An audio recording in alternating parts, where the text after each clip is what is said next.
All right, yes, it is Friday night, and what would you rather do than join the Dan Show, and talk football? I have a very, very special treat today. I have Nate from the Blitz Predicts live on the show. We're going to break down every single game in the NFL, so it's going to be a great show. And Nate, welcome to the Dan Show, man. How are you doing today, man? Hey, thank you so much. I'm excited to be here, and it's been nice talking to you, off camera past several weeks. We kind of exchanged some ideas and some picks, but I'm definitely excited to hop in here and talk about some football. I've done my due diligence these weekdays following up, and there's been a lot of exciting matchups throughout the first 8 weeks of football, and I can't wait to see what week 9 brings us, because it's going to be pretty intense. Oh, I can't wait either. It's just been a fantastic year for football fans. It's kind of funny because I didn't know this until just a few minutes ago, but you're a New England Patriots fan. You have got to be excited. 3 straight road wins, and just a young, I think, rookie of the year in Mac Jones.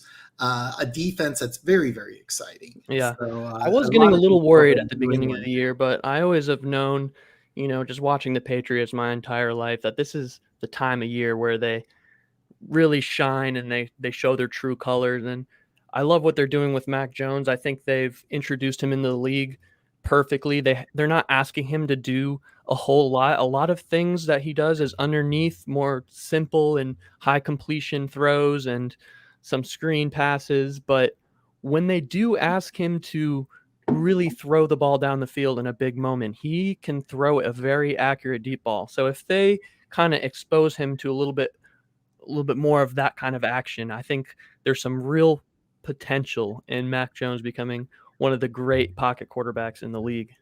Well, I've always been a big, big believer that the best way to groom a quarterback is to have him sit on the bench for a year. But the way they've brought him on and the success he's had as a rookie in a complex scheme that New England runs, I think it's been as good as you can get. I think the returns on the investment of getting a rookie quarterback is really good. And if you follow the draft like I do, I thought Mac Jones would go to the Patriots, but I didn't think he'd go at 15. I thought he might go at 7 or at 9, maybe 11, 12. The way that New England just stayed pat and waited at 15 to get their franchise quarterback, a guy who looks like he's just going to be a star. We could probably just talk about the New England Patriots, because I have a lot of respect for them. I agree. And like you said, it kind of brought me onto this mental tangent. Just this day and age now where NFL teams are kind of expecting a rookie quarterback to come into the league and just perform right away. And it never used to be like that. No. And it is like that now. And especially I can see why a lot of teams pass on Mac Jones, because in addition to, rookie quarterbacks coming in having to perform right away, they have to have this sort of athleticism to them. That's, that new age quarterback that people like. I think Patrick Mahomes and Russell Wilson, they kind of set the standard for that. So that's what people look for in quarterbacks now. So he was kind of overlooked, I guess, Well, I'll tell you what, he's not overlooked now. I mean, he would be, I think, easily the Rookie of the Year candidate. The Chiefs have a Rookie of the Year candidate. He'll never get voted, as Trey Smith, our offensive guard, our 6th-round pick out of Tennessee. Matthew Slater, who's playing left tackle actually he's playing at a phenomenal level, but Rashawn Slater, yeah, absolutely. Rashawn Slater. That's one thing you'll notice is I will probably get 4 minutes into the show and I get one name wrong. I get names wrong all the time. I'm really bad with names. There's so many names. But my advice is always this: call your girlfriend baby. I'll call your girlfriend baby. So you get dating advice here on the Dan Show. So hey, listen, Nate, what I do on the show here is we're going to break down every single game, but we also want to go ahead and engage in every comment. One Pride 40, welcome, man. I'm glad you're here, One Pride. Should the Lions go after Odell? No, they should not. The one thing about Odell, great talent, has never helped a team win. never been a part of a winning team. When he was out, the Cleveland Browns didn't skip a beat last year. I actually expect the Browns to play better without him. Nate, what's your opinion, man? Should the Lions go after Odell? Now, you make an excellent point. I mean, Odell hasn't necessarily proved himself being on a winning organization. However, the Lions would not be a good pick because it's too late for them. Now, if it was at the very beginning of the year, let's say there was a different scenario, then there'd be a great argument that it would be an excellent pick. But the Lions are now have to just think about next season in rebuild mode. So if they're going to give up something on their end for Odell, it would not be worth it. No, I agree 100%. And even if you were to add him, it's not a good addition this late in the season. You would have to have a team that's going to advance to the playoffs, a team with, I think, a veteran coach that would be able to handle him. I said this Wednesday, I thought the Saints made a lot of sense because he could come in, replace Michael Thomas. Michael Thomas has been notoriously difficult to deal with from a coaching.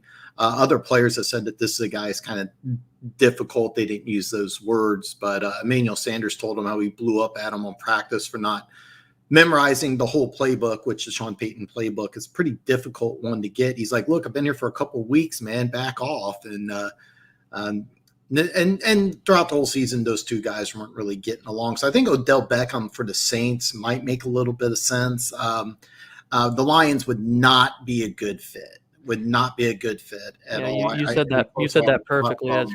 As far as an organization that needs a number one a guy, I guess, the Saints don't really have a great receiving core, and that could be, even though he's sort of towards the tail end of his career, he's certainly out of his prime now, Odell, that is. So a team like the Saints would be good. Even the Patriots, I'm not even going to be a homer on that, but I mean, they have Nelson Aguilar. The Patriots, I think, would be a great fit. Yeah, and there's been some buzz around Odell landing in the Patriots in the past, so it wouldn't surprise me, but at the same time, I would be just as competent if he didn't land there either.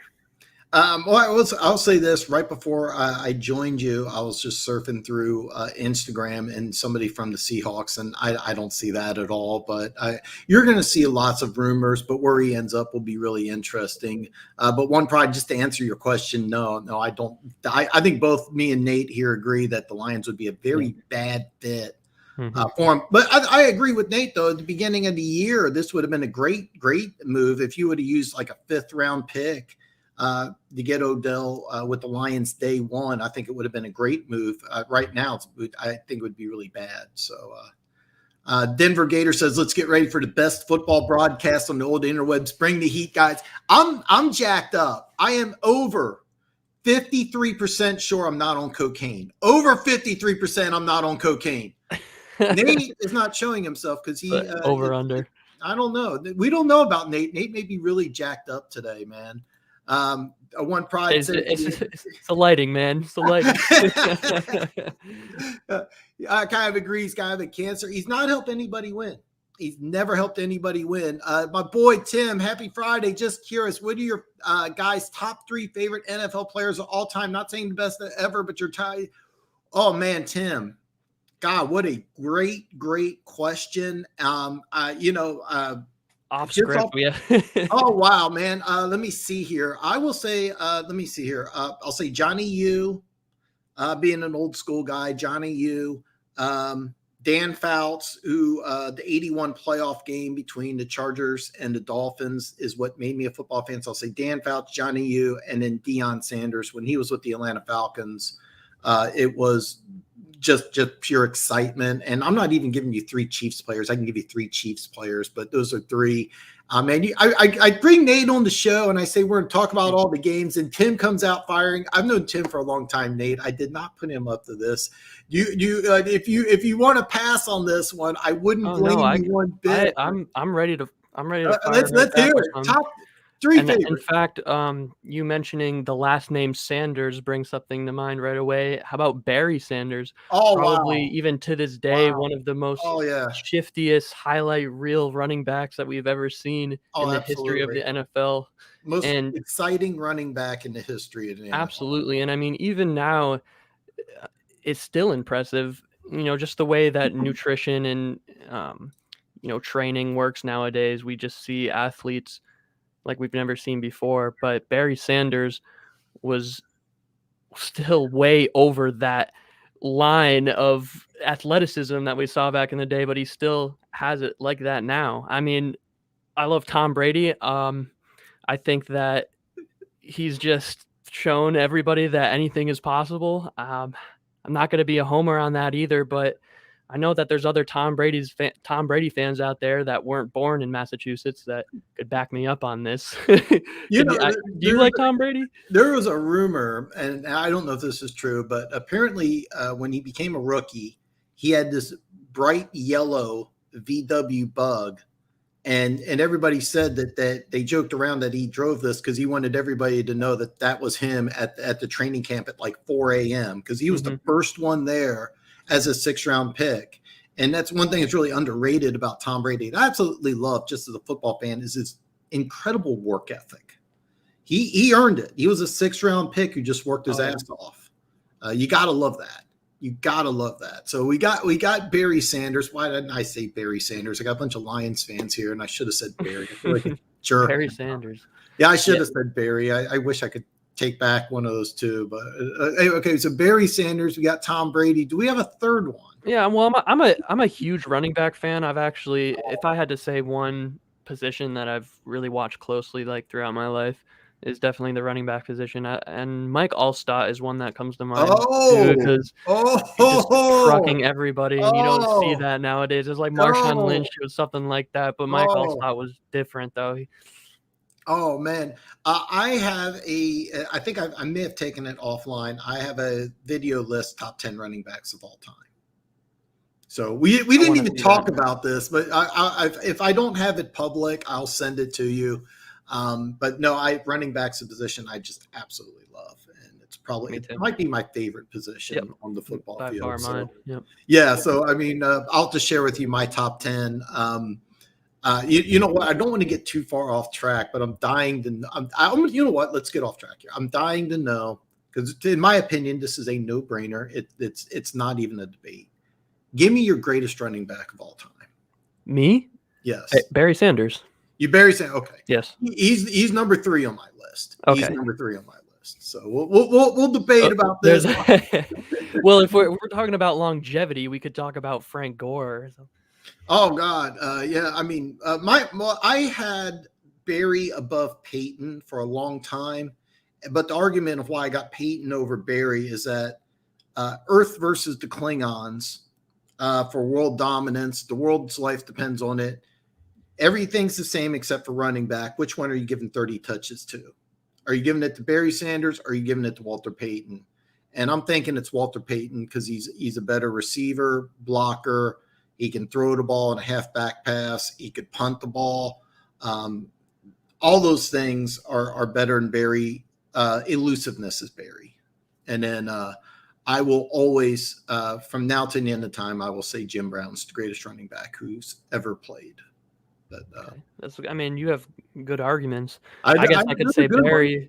I guess I could say Barry because the other team knew that there was going to be a run every time, and they still couldn't stop it. And the Lions at that time also still had a terrible offensive line. So on top of having a bad O-line, on top of the defense expecting a run, he was still able to produce. Scott Mitchell, Eric Hipple, Rodney Peete. I mean, the long list of there was one year I remember Barry Sanders held out, and they said, "Why are you holding out?" And he said, "Well, Scott Mitchell's making more money than me, so he was more important." And apparently they redid his contract like 3 days before the start of the season, but like he had no training camp, nothing. He just showed up and boom. But yeah, I mean, we could talk running backs for the next several years, and probably years. I got a feeling you know your stuff, so I'm dying to talk to you about football stuff. But we'll get back on topic. But I'm glad to know that you're a big running back fan. So I'll Absolutely. share my top 10 running back list with you, and we can argue about the different running backs in NFL history. OBJ from LSU would be an instant fan favorite, but the salary cap won't allow it. I actually forgot he was at LSU with Jarvis Landry. I forgot that for a second. The way it's going to work out, the way I understand it, is that the salary will actually be picked up by Cleveland. They're trying to transition it to a bonus. That's the way I understand it. I'm not 100% sure. It's not official yet, but the way I understand it is that the Browns are going to transfer his cap number or his salary to a bonus so that he gets all the money up front. So when he signs with the team, the Browns will actually eat the money. It's the way I understand it. Nate, is that correct? Am I correct on this? I think I'm learning a little bit from your words right now. I'll admit I'm not a salary cap expert, and a lot of that mumbo jumbo is quite confusing. I gotta say, so it's something that I would have to look into. But I think the way I understand now, Denver Gator, I could just be making stuff up. I could not be on drugs and be on drugs and just making stuff up. But yeah, the way I understand it is that the reason why they're transitioning his salary to bonus is so that they can pay him and then get rid of him, and then he can sign with anybody. So that's the way I understand it. So he would be open for anybody, but nothing officials yet. So this is a great list. Fridge, Perry, Reggie White, and the albino rhino, Carl Mecklenburg, Farr, and now I'm assuming when you say LT, you mean Lawrence Taylor, but LaDainian Tomlinson, because you're a Denver Broncos fan, you saw a lot of LaDainian Tomlinson. He destroyed my Chiefs for a long time. So Funk, what's up, brother, man? I got Nate from the Blitz Predicts, and we were talking about our 3 favorite football players, and Mike Allstott came in. What a great pick. I by the way, since you just came in here, I did say Barry Sanders was one of my 3 favorite. So Allstott, personally, yeah, Mike Allstott, what a great football player. I loved him. I remember watching him at Purdue. That's how old I am. That's creating a lot of buzz in the chat. The Allstott pick. I know, man. I wish I would have thought of that. He was so much fun. He was fun to watch at Purdue. There was actually some really great. You know what? I got the times mixed up. I thought that him and Breeze played together, but they did not. I think it was Breeze, and then a few years later it was Allstott. But Purdue every now and then has like a really fun player to watch. One Pride's asking, Funk, should we trade for Odell? Walter Payton is mine. I take a lot of smoke for it. Oh, yeah. Peyton's so much fun to watch, man. Peyton's so much fun to watch. Number 1 running back. Yeah, Jim Brown's the greatest running back of all time. And me and Nate will talk about that. That's some other, we disagree, but that's part of the great thing about sports is that we can talk and have disagreements. And we're all here just as football fans. In Funk, you may have a leg up on me. The way I understand it is the way that they're messing with the salary. You could just pick him up. I don't think he's a good fit for Detroit. Beginning of the season, I think it would be great if he signs with a different team this year and then in 2022. I think that'd be a great move for the Lions, but not this year. I think this would be a really bad move this year for the Lions. OJ, okay. OBJ would be, yeah, I agree. Scott Mitchell had 4K yards of Barry behind him. Just saying, Herman Moore is the most forgotten stud wide receiver of all time. Yes, Herman Moore at Virginia was with a player by the name of Sean Moore. He was drafted by Denver, I want to say in the 11th round, so he didn't really pan out in the NFL as a quarterback, but a 6'4" wide receiver who was an ACC high jumping champion. Very underrated player, Herman Moore. Very underrated. Lawrence Taylor. Oh, wow. Hey, Nate, this is a great question here. I already gave my answer. So who would be the best fit for Odell? Oh yeah, that like you said, it has to be a team that already has playoff aspirations and a team that maybe needs a number one receiver. Now, the Saints are a great pick because their wide receiving core is very weak right now. The Patriots is also a good pick because I think Mac Jones is going to be able to deliver good balls for him too, because there's a lot of buzz about Baker Mayfield not throwing him good footballs, him getting space still as as a good route runner, but he's just not able to get the ball in his hands. And I think that Mac Jones, well, currently in that situation in New Orleans with Trevor Siemian now is going to be the starter, or Taysom Hill, the starting quarterback. So it depends too. Also, where OBJ just where his heart is, where he wants to play. I think that playing in Cleveland was kind of not the right fit for him. He wanted to be in more of a a big name kind of place, maybe an indoor stadium, maybe a warm area, because he was in New York, which is chilly, and then Cleveland, which is chilly. So I don't even think he would like New England though, because that is certainly Massachusetts is one of the coldest states in in the United States. So I could certainly picture New Orleans. I would think that if I had to narrow it down and say New Orleans. All right, I'm kind of thinking New Orleans, and Amazement's chiming in here. Yeah, God, we went immediately off track. Funk, does Curtis Martin make? God, man, Funk, you have to ask a question that was very, very difficult. He makes an honorable mention, and it sucked to have him off the list. It really sucked to have him off the list. It was, to be honest, number 10 was the hardest one.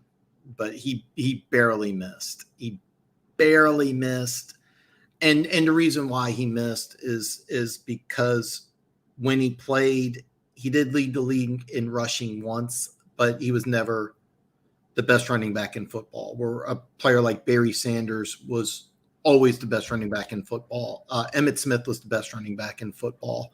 Adrian Peterson, the best running back in football. Marshall Faulk.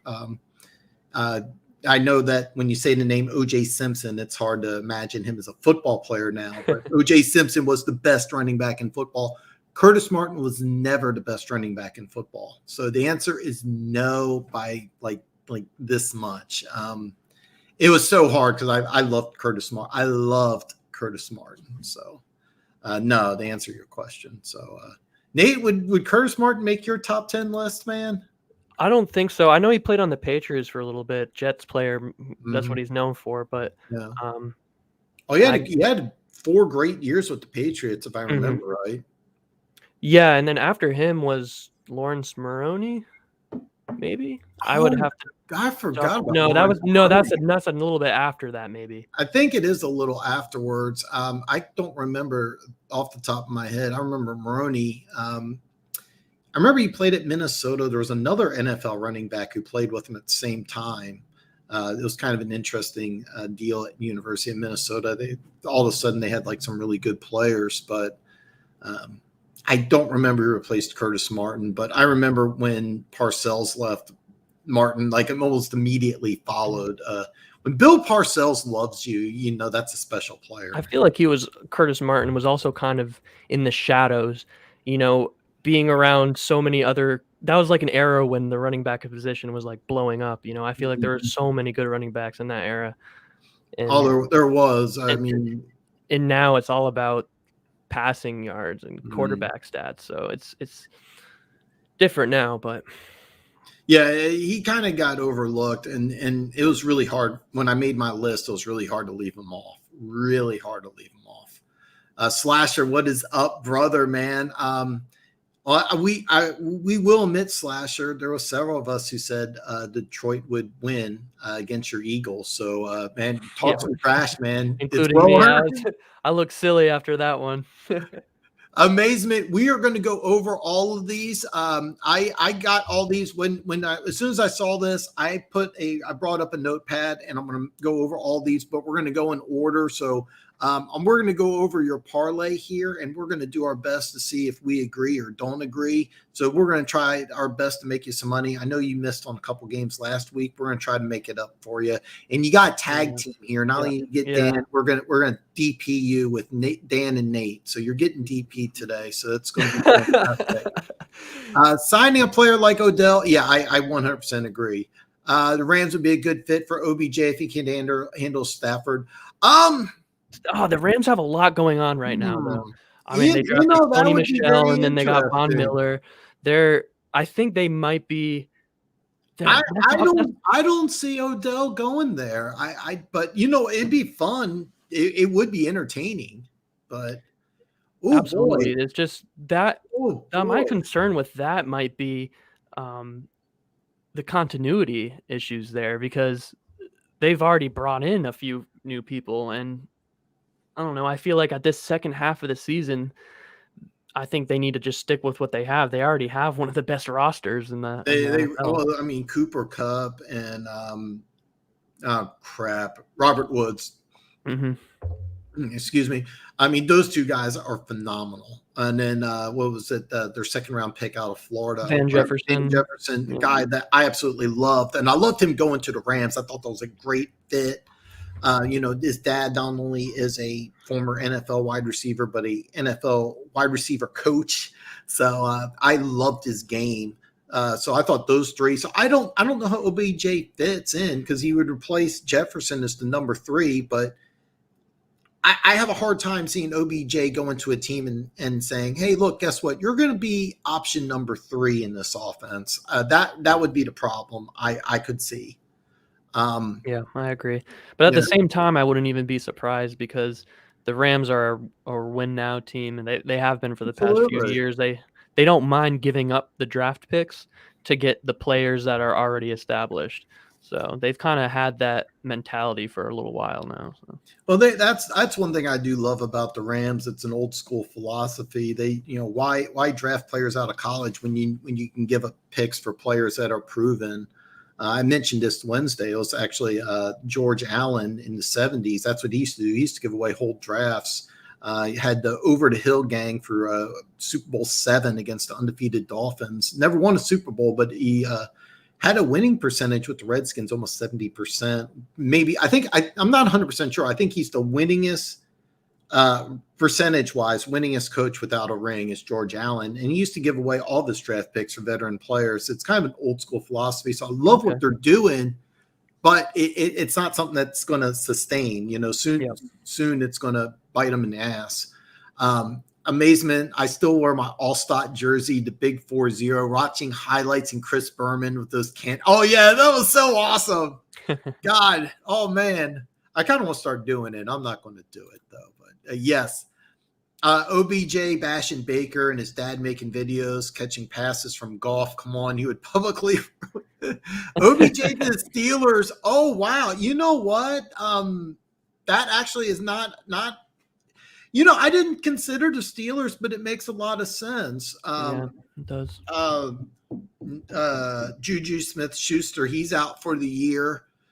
He would come into Pittsburgh. I think he would respect Tomlin, and he would be number 1. He would be their number 1 receiver right away. Yeah, I mean, Deontay Johnson has been playing pretty well for them. He's a second-year receiver. But yeah, that could be a good fit. It depends if OBJ wants to play in a cold environment. Pennsylvania isn't very warm, but I've heard something about him wanting to be somewhere warm. Well, yeah, if he definitely wants to be somewhere warm, or he wants to play in the dome, we named 2 of the worst teams. I'm a Chiefs fan. There's a lot of people in Kansas City that want him, and I'm like, why? It makes no sense. Kansas City's one team that makes no sense, but then again, every fan base. We're forgetting about Chase Claypool. Chase Claypool that's another thing. Claypool hasn't really developed as much as Pittsburgh would have liked, but I think OBJ just for the last half of the season. And Slasher, we're kind of spitballing here, but the way I understand Cleveland, and the reason why he's not been released already is because they're trying to transfer his salary to a bonus so that he gets all of his money before he's released. So a team can pick him up and not have to eat that contract. That's the way I understand it. Now in 2022, he would have to, a team would have to sign him for a lot of money, probably 15 million minimum. So. Yeah. Oh man, I got Red Sea in the house, man. Welcome, Red Sea brother, man. Hopefully you're doing good. Hopefully you're doing at least 200. Red Sea is out bowling tonight. So man, hopefully he is kicking ass. No doubt Gator feels throwing fits about Gator him with we got with he throwing a fit. I told you how much of a phony Rodgers was, Dan. Not surprised by the whole story. So smug and arrogant, like I said.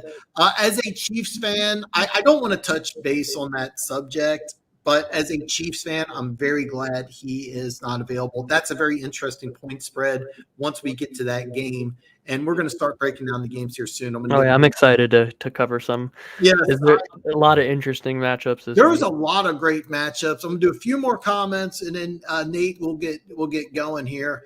Martin's 1 to 2 running backs had 1,000 yards every year for his first 10 seasons. Barry was, yes, I loved him. OJ Simpson, the guy from the Naked Oh God, I know we would win. Oh, the Naked Gun, I loved. Oh, that's a I did too. Set of movies. We could talk a lot about OJ Simpson. Just little fun fact. Jim Brown wrote an autobiography, and he wrote in there. Now, this is before everything. He said that there's this dark, evil side to OJ that nobody knew about. And I was like, that's so weird. And then next thing I know, he's on TV in the white Bronco. And I'm like, oh, my God, Jim Brown was right. So Mullen is getting Mullen may not last as the head coach of the University of Florida. So golf is terrible. There is lots of golf love here, Nate, in case you can't figure that out. So I see. They love golf here. All right, so let's start off with the games here. I got the first one on the docket. I think this is actually an extremely interesting game. Houston versus Miami. Miami is a 5.5 point favorite at home. The over-under is 46. Nate, man, what do you got for this game? Yeah, well, let's just get into Tyrod Taylor real quick. Earlier in the year, he went out due to injury, but up until that point, he was having seemingly an MVP caliber season, leading the league in yards per attempt, completion percentage, passer rating. He had 3 touchdowns and 0 interceptions. And at this point in time, the Dolphins, they're not doing too hot either. I mean, they have 1 win. They've given up the 3rd most yards defensively. And they're in a division right now that's kind of being led by the Bills, and, the Patriots are right behind them, but they've always, been that team that kind of owns Miami. I can see Tyrod Taylor, revitalizing the Texans offense this game, and I can see them covering for sure, maybe even winning outright.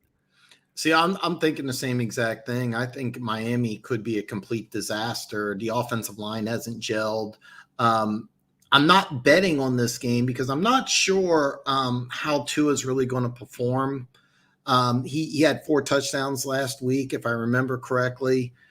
He's not looked bad. I mean, he's definitely a step up in the quarterback spot, but I actually agree with you. I think Houston, it would not surprise me to see Houston win this game outright with Tyrod Taylor.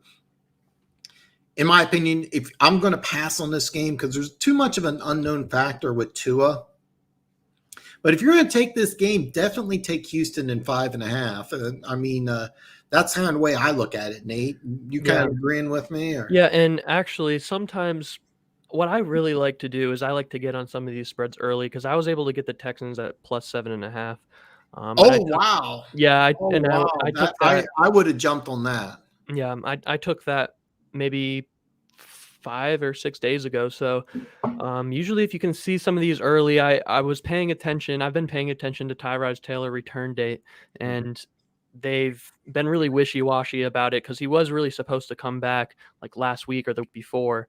And now it seems like for certain he's going to be there. And that's really exciting because he was playing extraordinary.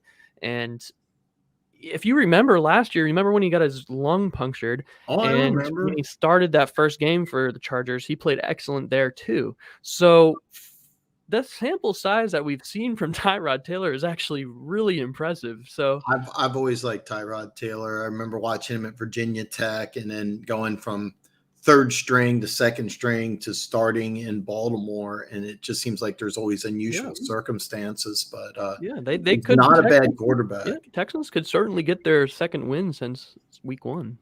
Absolutely. I would have took 7.5 if I saw it. And that's one thing that Nate went ahead and brought up, and I'm going to bring up as well, is that you want to pay attention to the lines once they come out. If you see something that looks really good, don't be afraid to jump on it. Some lines you want to wait, some when you want to jump on right away.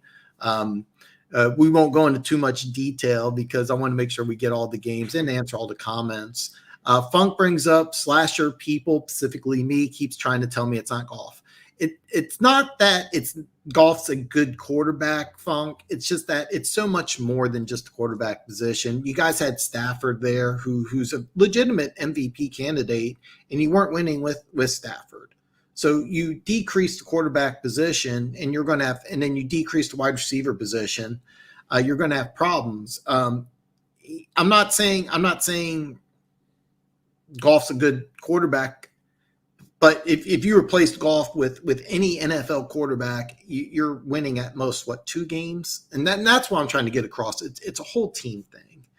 Nate, do you have an opinion on that? Or No, we can continue. Let's wrap it up with that. All right. Jalen Reeves is good. I definitely like him. He's the rookie out of Purdue, if I remember correctly. Rams trying to be second team host to Super Bowl. We're the first. Remember? Yes, we remember that, and it was a terrible Super Bowl. We all agree that was a horrible Super Bowl last year. Nobody likes it. Mullen needs to shut up. Keeps digging. Yeah, and Mullen may not last unless Florida can go on a run here. Lions fan, it's definitely golf. The tackle opposite of Sewell is pretty bad. He wasn't even supposed to play because Taylor Lewan's injured. I actually don't know when Lewan's returning, but that'll be kind of interesting to see what happens. Appreciate that, man. Why can't they will? It's going to take some time. You have a lot of draft picks, and you're going to do a lot of good things this offseason. So you're building the base. That's what we got here. I think OBJ goes to the Raiders, good fit, and they need to replace Ruggs ASAP, good QB, and would be at number 2. Wow, you know what? I did not consider the Raiders. Nate, do you have a take on that? The Raiders. It's kind of like, well, let me say this.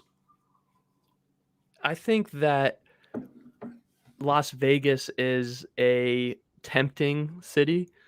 And do you remember there's this infamous photo taken of OBJ on the boat with his teammates going into the playoffs? Since that date, I remember that OBJ's record is astonishingly bad.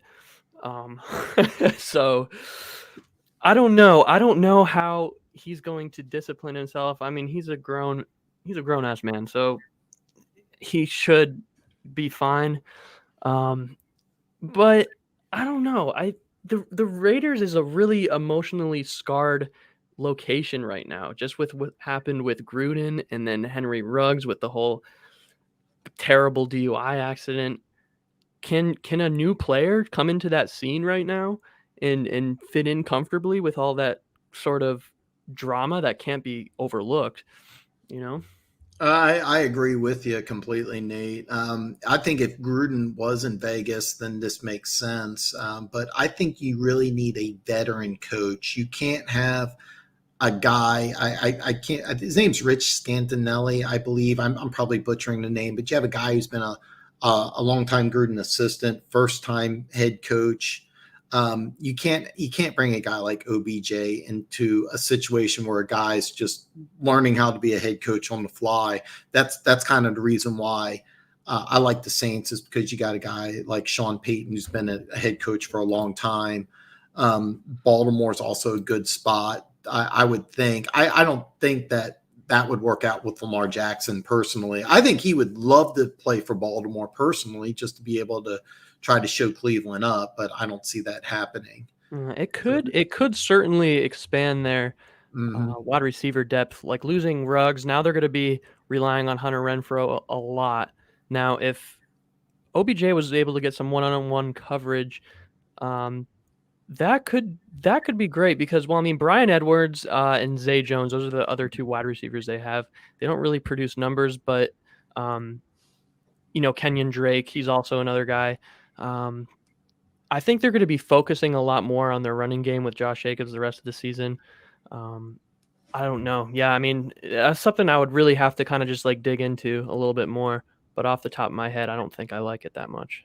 No, I don't either. I think Baltimore would be the better fit. I feel like the Lions. Slasher says I feel like the Lions need to hire a guy that's experienced in winning in championships. Same with the Eagles. Lions roster isn't that bad, but your coaching staff is something to bat an eye out. Well, they did. They got a general manager from the Rams. Then they got I think it's assistant GM and John Dorsey, who built the Kansas City Chiefs roster and who also built the Cleveland's roster from a 0-win team. So you got front office personnel, and then you brought in a coaching staff that you're comfortable with. The issue is that this offseason you weren't able to – there's going to be lots of turnover because you have a lot of draft picks coming in, and you also have free agent capital coming in. But when you signed Goff, you took on that contract, you got the draft pick. So this year is just like a building block year, but they actually are doing that. It's just that this year's just going to be a bad year. But 2022 could be a very good year for the Lions.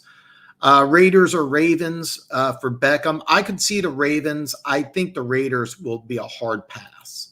I really don't see it. My boy Tim, so I'm a lifelong Chiefs fan, but I have love for the underdogs and the dark horses. So in saying that, you guys see teams like the Jets, Lions, Jags, Giants being real contenders in a few years. The Lions definitely have a possibility. They have to fix the quarterback situation. I thought Robert Saleh was a bad fit for the Jets because if you draft a young quarterback, I think they should have gone with an offensive-minded coach to help develop the quarterback. But he's doing a good job defensively despite the 45 points they gave up yesterday. They're building a decent defense. If they can develop the quarterback, then maybe the Jets. The Jaguars are interesting, and the Giants. I actually think Joe Judge could be on the way out unless the Giants get things turned around very quickly. Gettleman may be on the way out as well. So the Giants could have some turnover there.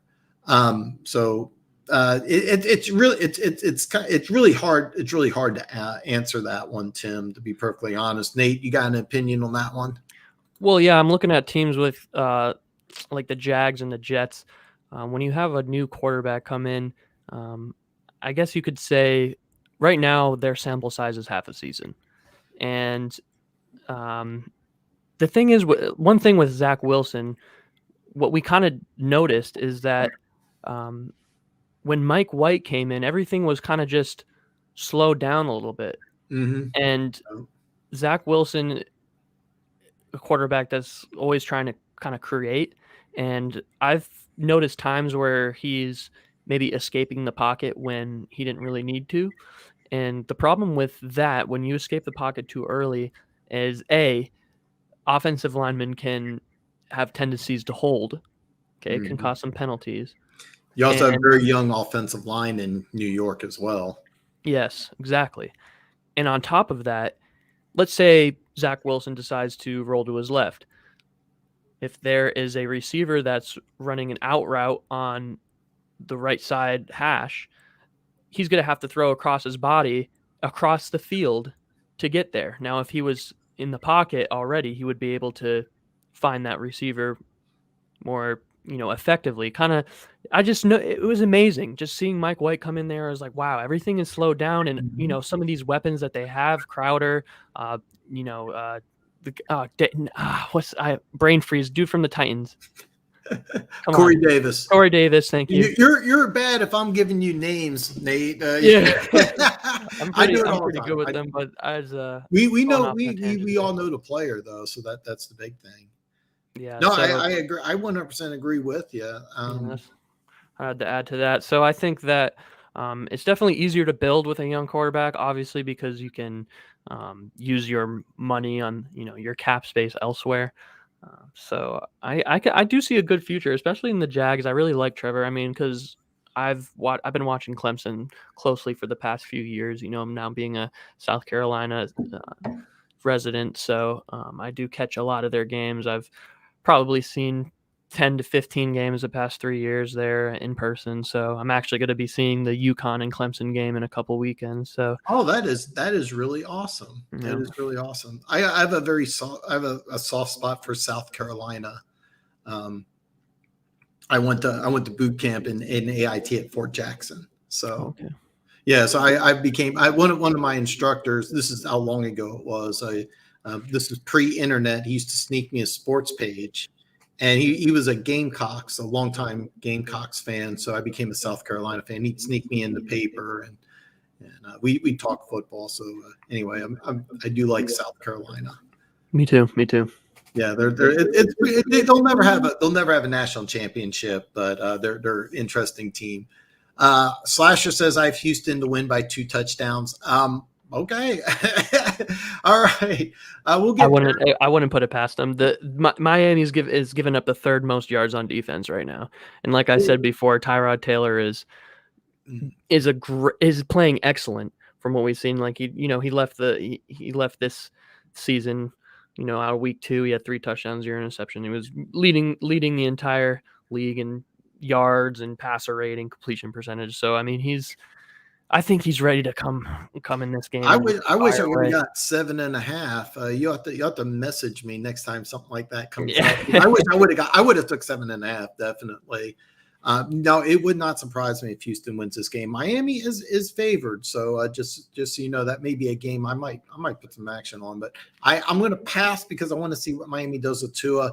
I'm still floored by how poorly Miami's playing. I don't know if they're going to pick it up and turn things around, or if they're just going to fall apart and maybe the end of Brian Flores in Miami. If they don't turn things around fast, he could be gone. Yeah, I'm floored too. I mean, especially how they played last season, especially late last season, and they were leading the NFL in turnovers last year, and now it's just not the same. I know they don't have Howard anymore, but still, I mean, it's just the way the defense is playing. I mean, they drafted, I can't pronounce his name to save my life, Noah Smith. I think it's Igbenogany in the first round. He was supposed to, be a corner supposed to contribute. He hasn't turned around. The front seven's not the same, even though they drafted Jalen Phillips.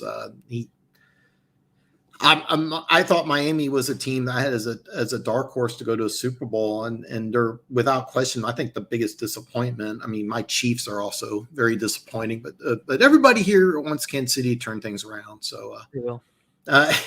I think they're in luck this week. The next game I got on the docket, this is an interesting one. Denver is a 10-point dog at Dallas. The over-under is 49. And Nate, I'd love to get your opinion on this one. Yeah. You want me to start with this, huh? This is a good one. Yeah, let's hear about this one here. Well, let's just state the obvious right off the bat. Dak Prescott is highly likely to start this game. Mm-hmm. So the way he's been playing this year is just outstanding. And I'm not a Cowboy hater. I don't know why people think I am, but just I guess because I made a video recently saying that the Patriots were going to beat the Cowboys when I was probably the only person on YouTube that said that.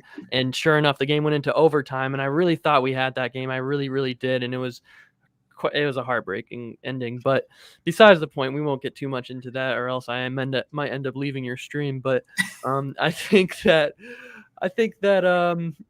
it's going to be hard to cover, especially because the Cowboys, that is, so saying Denver could cover.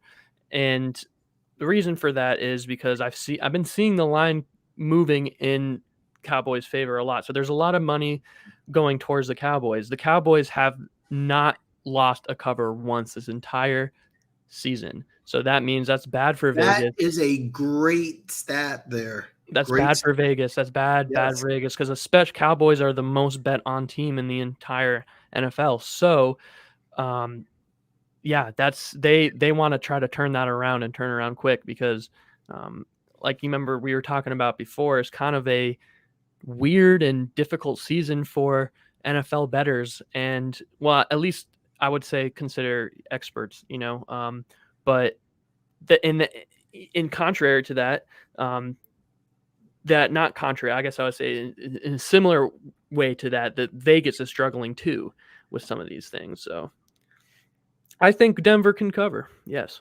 Okay. The play that might be the best play on here might be the over under, which is 49. Just because I'm still not sold on the Cowboys defense. I keep saying that, and the defense does make plays. I actually like Denver in this one, and Jerry Jeudy's coming back. It drives me nuts about this team, and it's kind of a good thing because I'm a Chiefs fan, but this isn't Denver to me it's like a Ferrari towing a boat. Like the Ferrari engine can in theory tow the boat. It's not what you drive a Ferrari for. There's so much talent in that offense, but they run such a ridiculous offense. 10 points is way too high. I also am curious how they respond to Von Miller. I don't know if the team rebounds. I don't know if Bradley Chubb's coming back this week. I'm going to avoid this game. I didn't know that Dallas covered every game, so that's really great information. I would lean towards Denver and over, but I am going to pass on this game. Yeah, I didn't make a video about it, so essentially I guess I'm not recommending to bet on it. So I can agree with you in that sense. I'm looking real quick.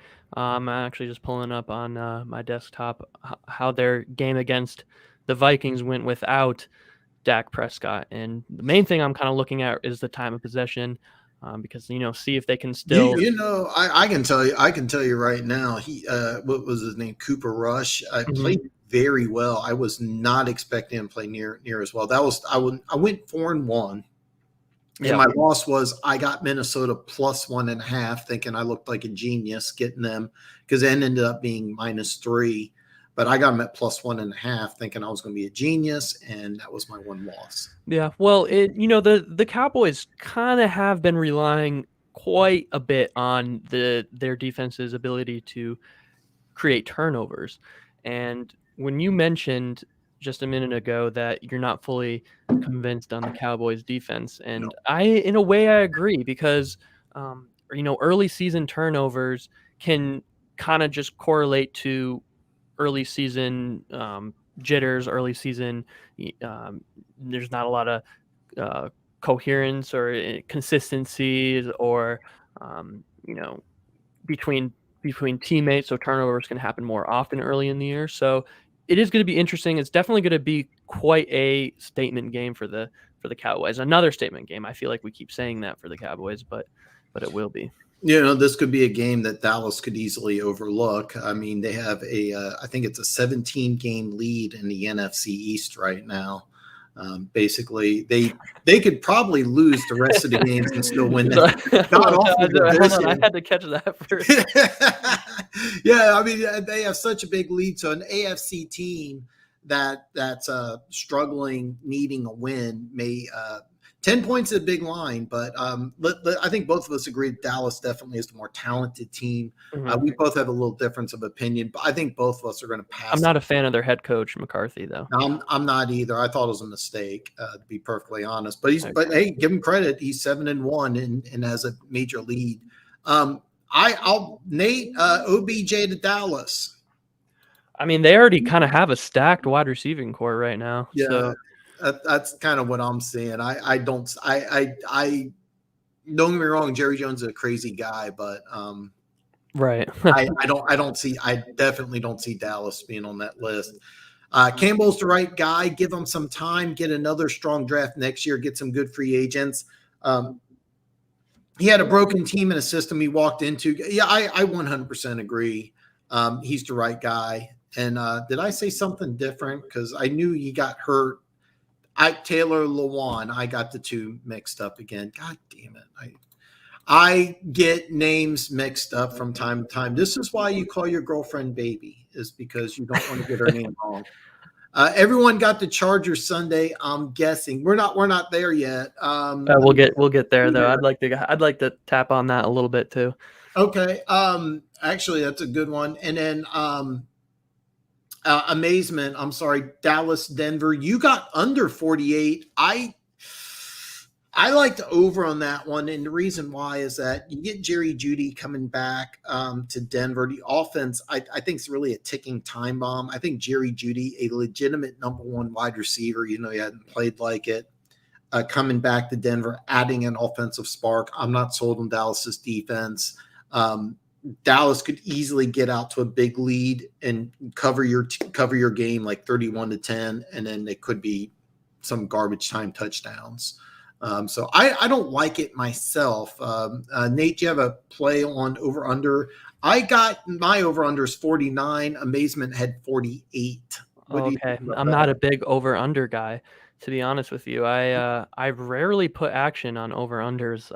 That's the truth. I think Vegas gets it real good, better than I can. So I kind of put my focus towards other spreads and money lines.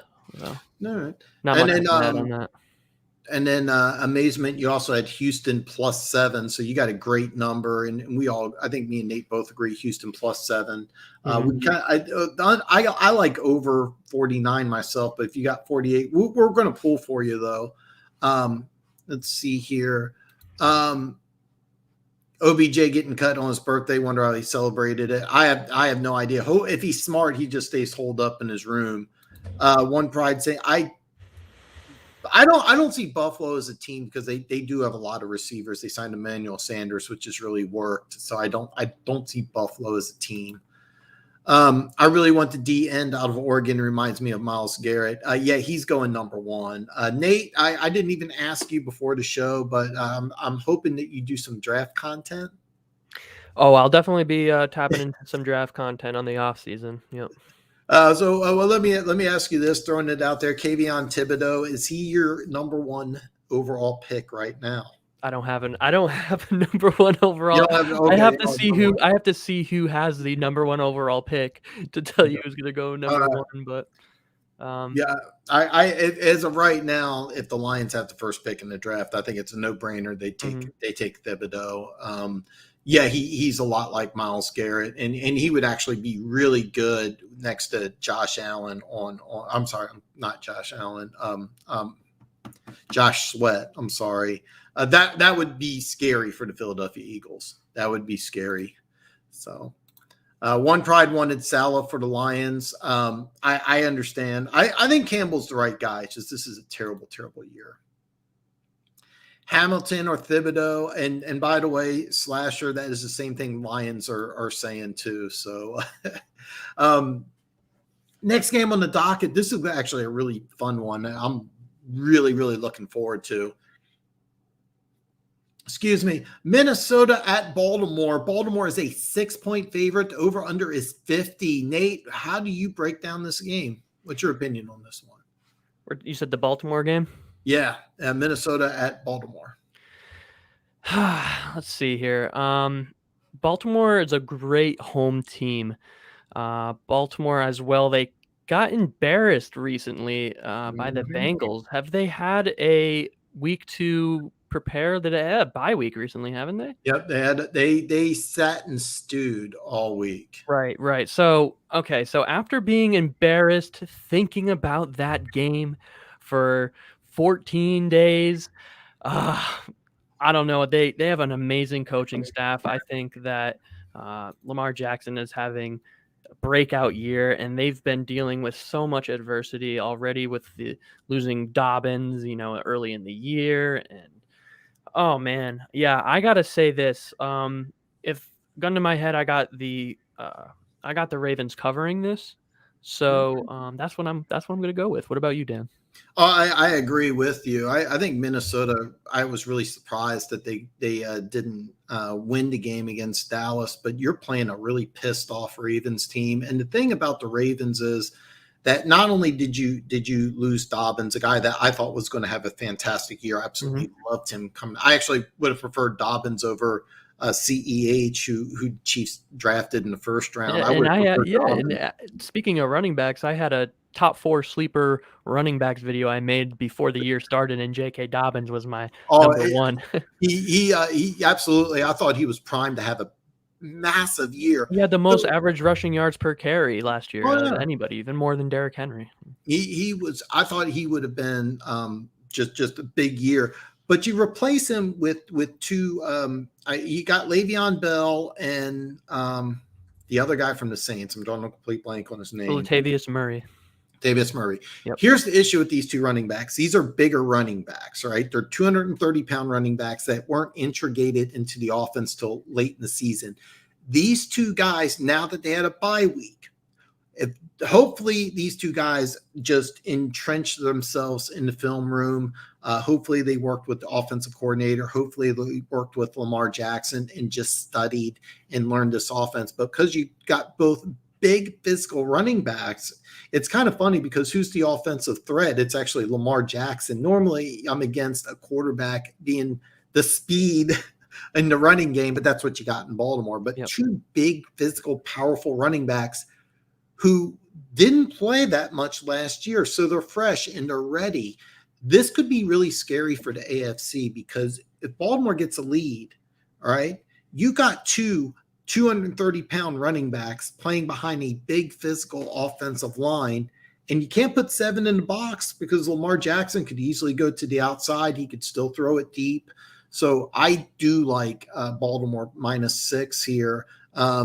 It's a big number. I do have a big man crush on Mike Zimmer, so I do like the Vikings. I'm going to pass on this game, but I definitely I agree with Nate here, -6. And amazement, do I like the Houston +7? Absolutely. Oh, yeah. That's like one of my favorite ones. I'm glad, amazement. I'm glad you were able to find that as well. I'm right there with you. I saw as soon as I saw that, I was like, oh, I know that's going to move. So nobody told me anything. I did not know. I did not. I would have taken 7.5, definitely 7.5.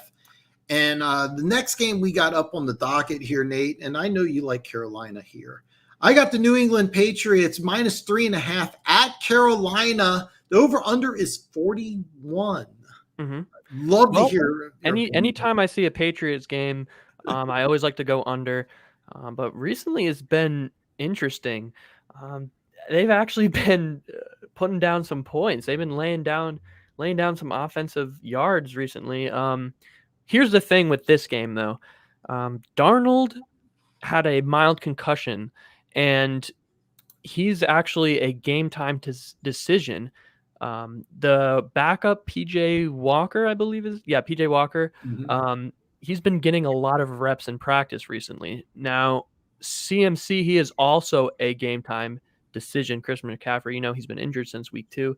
So these two, obviously the quarterback and their best offensive player are going to be game time decisions. It's a little bit of a toss up, but I think there's no better team than the Patriots to prepare, even if both of these players were starting. So, and this is the time of the year really where the Patriots kind of shine, where they show their true colors. I like the Patriots covering, and especially also because the line has been moving in the Patriots direction. So I was able to get it at 2.5. Now it's at 3 or 3.5, but it has been moving a bit. I actually have an unusual pick on this one. It's actually I was trying to find it. Right, it's gone up from 22.5 to 23. And what it is that now I'm using my bookie, and Nate uses Bovada. That's correct. Which, by the way, I'll put a link to Nate's YouTube channel below. So please, either open up a new window or after the show's over, check out the Blitz Predicts. It's a great channel. He does a lot of things that I need to do myself. He has some really cool music and some clips. His channel does a lot of things that I really like. I'm gonna steal some of that stuff. Maybe. So, But you can, if you go to my bookie, you can actually bet on just the Patriots. And I love the Patriots over 23 in this game. The offense has really been clicking the last couple of weeks. I think with Carolina's offensive deficiencies, I could see a turnover. I think the Patriots hit over 23. I hate the 3.5. I do think the Patriots win this game. I definitely think the Patriots win this game. I hate 3.5, especially on the road. If I was going to bet on this game, I would take the Patriots over 23 because I definitely like the way the offense has been playing recently. That would be my play. Nate, you got 2 or 2.5? I'd have to double check, but I think it's 2.5. All right, that's a good number. Anything I think under 3 would definitely be the play here to take. I got 3.5 right now, so I'm scared of the hook, so I'm not doing it. Yeah, and if they had any more information about Darnold or CMC before the game started, then that is going to drastically move that line, probably by a couple points if either of these players were to go. So it's a little bit of a risk. I don't really know from what I read if they're what the status is really. I mean, they're so vague about it. They always are. I think they do that intentionally. Oh, they they do, and I agree with you. If you find out that PJ Walker's starting and CMC's out, you could probably. I wouldn't be surprised to see it jump all the way up to 6, maybe Right? 6.5. 6.5 may be a stretch, but if you got under 3, that's a good move. I like the Patriots. Earlier it was 22.5. I came very close to putting action on it, but I kind of want to see with Gilmore coming back how that affects things. I would be shocked if the Patriots didn't win this game. Me too. Music City guy points out, I know I'm behind on the comments, by the way, so I apologize. But do you think Deshaun Watson talks affect? I don't think so. I really don't think the Deshaun Watson talks affecting the Dolphins. I just think that this is the year that everything's falling apart.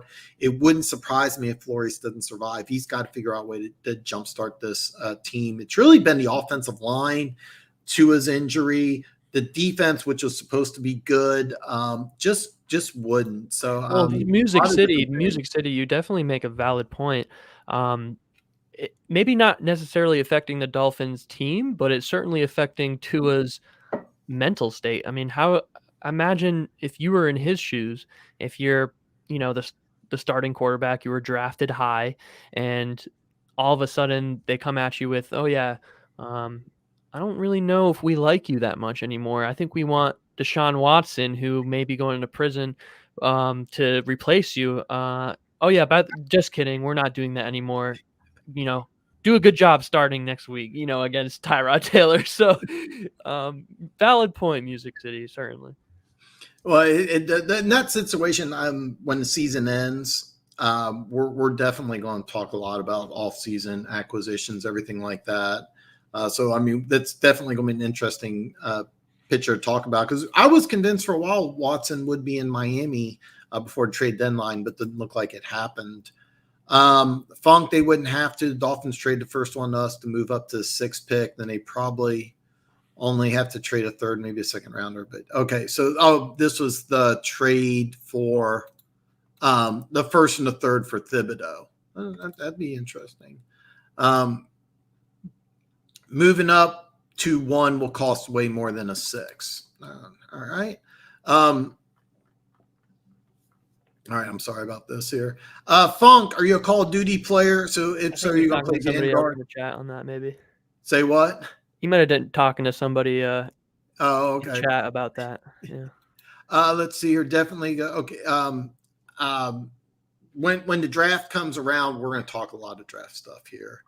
So I'm not 100% sure of the trade compensation, but it'll be interesting to see what happens. I'm looking forward to the draft. Yeah, we'll have to talk, me and you, Dan, about the draft. Absolutely, because I try to put most of my focus on just what's in front of me, and I think about the draft later. What I do is that when right after the combine, I start doing draft videos, and I'll do a video for picks 1 through 32 But one thing about the draft is that I don't like doing mock drafts till I see the combine. I think so much. I need to see what these players do at the combine. Yeah. I mean, there's so many things that are interesting here. Hey, Mike, welcome, brother. Mike, I played a joke on you, and I told everybody that you guaranteed a Lions victory last week. So I know. I did too. Mike, it's okay. Listen, the Texans or the Dolphins game of the week. Yes. I think it's the game of the week if you're a Texans fan, and it's the game of the week. Mike's a Miami fan. He's if you're a Miami fan, a Texans fan, or if you're a betting fan, I think that's the game of the week. Mike likes McCarthy. I thought that Dallas made a mistake, but that was kind of my opinion. So far it's working out perfect. So Godwin would be I do think Godwin would be a great fit for Detroit. So I want to get through some of these because I am really behind on the comments too. Yeah, we've been talking each other's ears. I know. It's my fault. I'm sitting here talking, and I went on a rant. But I'm going to miss. Then I'm not skipping one Pride and Funk's comments here. It's just that when the draft starts, I want to see what these players do in the combine. Now, keep in mind, the linebacker who just got Jalen Smith. Remember, he was a top 5 pick. In the bowl game, tore his knee up, ended up going in the second round. Do you think we might be able to talk about how about the Bears and Steelers game? Maybe that's one that kind of. You know what? It's going to be a real heavy defensive game there. All right. Well, I'll tell you what. Let's do this here because I was going to go in order, but we'll go to the Bears Steelers because that's kind of one I've been earmarking myself. Look at the over under. Look at the over. Exactly. That was one I was looking at.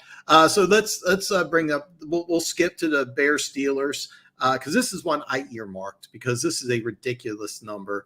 The Bears are now, and this number has been going up or down depending on how you look at it. Right now, the Bears are a 6.5-point dog at Pittsburgh. The over/under is 39, which is absolutely ridiculous. I capitalized on my first prop bet of the year. I took Najee Harris over 58.5 rushing yards. I'm very proud of finally winning a prop bet here. The number is at, I think, 86.5. So I'm not taking that this week. Nate, man, let's hear your take on this one, man. Sure. I actually got a really good take for you. And if you're willing to listen, I'm willing to tell you. Let's hear it, man. Let's hear it. Well, both the Bears and the Steelers right now, they are bottom 5 in yards and points scored. So right there, you already know it's going to be a really low scoring game, defensive game. We can already tell by the over under. So I guess you could say that's been the constant, right? There's a variable though. Okay. Mm-hmm. The Bears offense has been clicking a little bit more recently. We can kind of just tell by the eye test, right? You know, the past 3 games, the Bears, they've improved on time of possession, rushing yards. And, you know, obviously Justin Fields has kind of slowly but surely looking a little bit better, right? And I didn't really expect him to blow up right away when he came to the league. But I think from what we've seen Justin Fields, you know, in college, even in those big games, he's actually able to perform way above his true ability, I feel like. And I think this is going to be one of those big games. You know, on the contrary, the Steelers, they've been doing worse, I feel like. I mean, it's not really even my personal opinion. I mean, I looked at their team statistically. The past 3 games has been the opposite direction of the Bears. The Steelers have had a lower time of possession. Their third down efficiency has decreased. I think the Bears are going to cover this game. I don't think I'm confident in saying that they might win because it's the Steelers, their organization, they're a home game. But I think they can cover this 6.5, especially think about this, a 6.5 point spread on a 39 point over under. Think of the percentage of that. You know, it's a kind of a big chunk out of a 39 point. So, I agree with you. I actually like Chicago myself. The main reason I'm going to pass on this game is that before the season started, I have Pittsburgh over 8.5 wins. It's one of my 3 $1,000 bets that I made. So I need Pittsburgh over 8.5 wins. At 4-3, I feel good about it, but I really don't want to bet against them. I do like Chicago to cover, and I like over 39. I think that this could be a game, even though both defenses are very good. I think I could see some points in this one. I like Chicago, and I also like the over. I was really hoping I could sneak in a Najee Harris prop bet again. However, last time I looked, it was 86.5. An interesting prop bet might be Ben Roethlisberger under a yardage. The reason why I say that is that it was 250. That's a relatively big number for a Bears defense that's playing really well. I could see the Bears saying, you know what, if you're going to beat us by running the ball. I could also see them playing a lot of press man and forcing Ben to make big time throws. But I'd like Chicago in this one as well. And 6.5 is a big number. This is one that is. I think it started off at 5, and there's been heavy action on Pittsburgh. And I agree with you that the Bears would be the best one to take. And I think 6.5 is a great number. Do you have action on this one? Yeah, I do. I have Bears at 6.5. That's a good number, and that would be my play, but I don't want to one Pride 40 when you're saying Bustin Fields. I get it though, because he's not putting up the numbers like Mac Jones or Zach Wilson or Trevor Lawrence, but look at, if you really just take a quick look on the difficulty of competition that Fields has gone against. They've faced some really good teams this first half of the year, and it has been tough. It's a lot to ask for a rookie quarterback, especially on a team like the Bears who haven't had a good quarterback in decades. So we don't know really what lies ahead for Justin Fields, but I wouldn't say bust yet. But it's way too soon, and yeah. I can vouch because Matt Nagy, when he was in Kansas City, we all know that he had a good offensive mind. He wasn't when he was the quarterback coach, not even offensive coordinator here in Kansas City. There was talk about him becoming a head coach, and if you watch when Nagy was in charge of the offense, they were trying to run that complex Kansas City offense, which is too much for a rookie quarterback. And they've dumbed things down a lot. I don't think Nagy's going to survive. So whoever takes over as the Bears or Bears head coach in 2022, it'll be very interesting to see who the offensive coordinator is.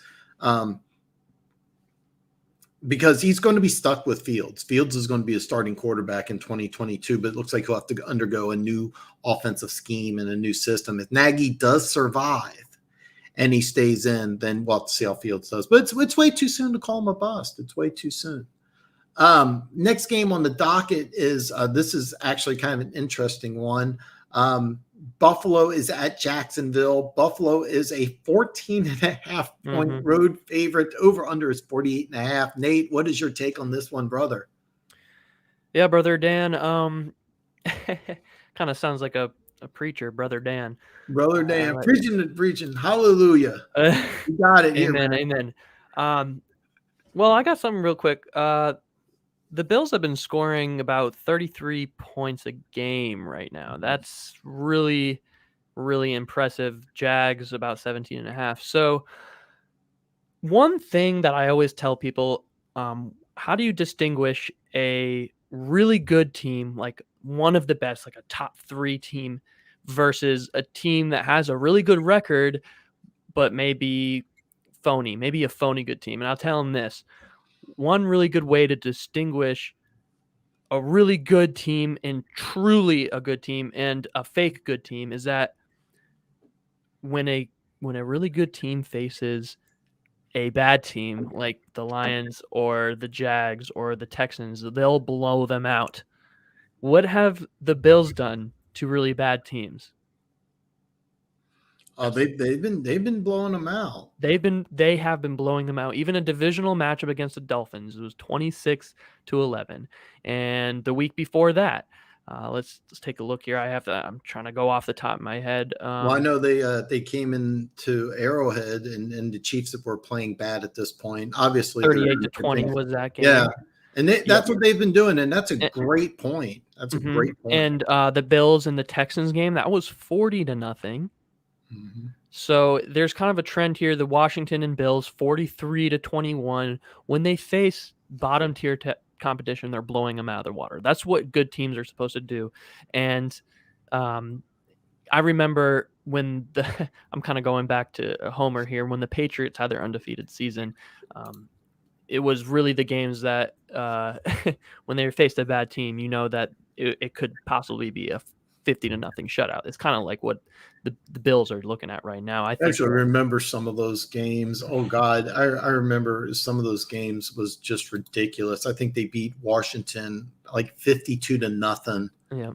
And I remember Brady was pissed, and they're up by like 50 points because there was a false start penalty. And I'm like, God, you're up by 50. But that's the attitude that they had, and that was phenomenal take. I 100% agree with you. So 100% agree with you. Thank you, Dan. What would be your play on this, man? Is this something you're going to put action on? Are you going to bet on Buffalo to cover 14.5 on the road? Well, usually, I mean, kind of Vegas is daring us. I mean, yeah. They are. So I don't know. If I am, I haven't yet, but it would be a really small amount. It would just be more for fun if I was to sit and watch it. But I might not even bother because that's not a game I don't think I'm going to be watching. No, I'm going to pass on this. I actually think the play might be the over, and the reason why I say that is that Buffalo's offense, I think, is averaging over 30 a game, and I could see Jacksonville just getting a garbage touchdown to make it 38-20, or even 38-14, which would cover 48.5. I think the play would probably be the over, which is 48.5. That would probably be the play. I can't take 14.5 on the road, but Nate brought up some fantastic points. If you put a gun to my head and you say which one, I would take Buffalo. As a general rule of thumb, this is gambling 101. The largest spread on the sheet usually covers, and this is easily the largest one. And if you go through history, if you took the largest spread every week for a whole season, you bet on the largest one to cover, you'll win more than you lose. That's just gambling 101. So, but taking 14.5 on the road, I cannot do it. The next game, this is going to be a fun one. Cleveland at Cincinnati. Cincinnati's at home. They are a 2.5 point favorite. Over under is 47. Nate, what do you got here? You go first. Right, I've been first the past couple of times. I want to hear what you have to say. I love this game. I'm really looking forward to it. I'm not going to put action on it because I actually like Cleveland in this game. The reason why is I'm not sold on Cincinnati. Cleveland last year seemed to play better without Odell. I think it's a wake-up call. The only reason why I'm not putting action is I don't know how Nick Chubb is. If you tell me, if you said, Dan, Nick Chubb's 100% for this game, then I'm 100% going Cleveland. I'm maybe betting big because I like Cleveland to win this game. I think they're a better team than Cincinnati. I think Cincinnati was kind of a fraud. I thought that I know they beat Baltimore, which was a team that I thought was going to run away with that division. So when they won, this was a good team. This was a team Bengals fans got excited for. But what do? Well, they do this the opposite of what good teams do, and that they play down to the Jets and lose to the Jets. Because, like Nate just said, when you're a good team, you blow out bad teams. So Cincinnati's not a good team. They're not there yet. Cleveland's a better team. They run the ball well. I like Cleveland on the road. I'm going to pass on this game because I'm not sure of the offensive line. I'm not sure of Baker. And most importantly, I'm not sure of Nick Chubb, but I do like Cleveland in this game, but I am not going to put action on it. Yeah, well, I would like to say Cleveland. If I didn't take a look at what happened last week, I guess I would say Cleveland because there's going to be a really big mismatch between Cleveland's defensive line and the Bengals' offensive line. They could be eating this game. Now, this is a big divisional game, right? Both teams, they're going to be mad from last week outcomes. On one hand, I can't see the Bengals playing poorly after losing to the Jets. But on the other hand as well, I can't see the Browns playing poorly because that's another team that's kind of been disappointing so far, where we thought they were going to be pulling out a lot more wins. So one thing that I looked into was how Joe Burrow has been playing. Joe Burrow, 3 straight games with 3 touchdown passes. That's tied for the record right now. I can't. I'm going off of memory, so I can't remember who he's tied with. But the Browns have actually allowed 17 touchdown passes this season.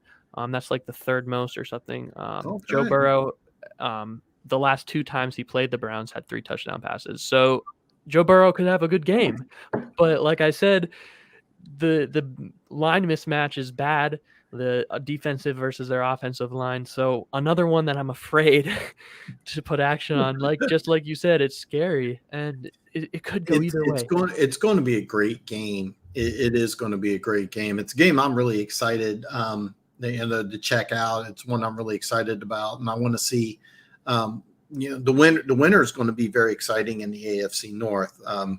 But Nate brought up some great stats that I overlooked. So I have to admit, this is Nate doing his homework and me just showing up my good looks. So Slasher says if they run the ball, and we haven't got there yet, but that's going to be a fun game, and I'm pulling for the Eagles to win. Losing Khalil Mack, he's right now questionable for Monday night. I think he's going to play. I'm not 100% sure, but that's going to be a big deal. Yeah, it is. Yeah, I noticed that too. Not having Khalil Mack would be it is. Yeah, I didn't know that he's out. That's not good. Well, he's questionable right now, but if he's out, that may even tip the line up to 7. I had a hard time believing it's going to get to 7, but it could go there. Slasher, where do you think Odell is going? I missed that. The Lions always put up a fight against good teams. Lions get blown out by bad teams. Funk, I'm going to say it right now. I think you win on Thanksgiving against the Bears. So, ooh.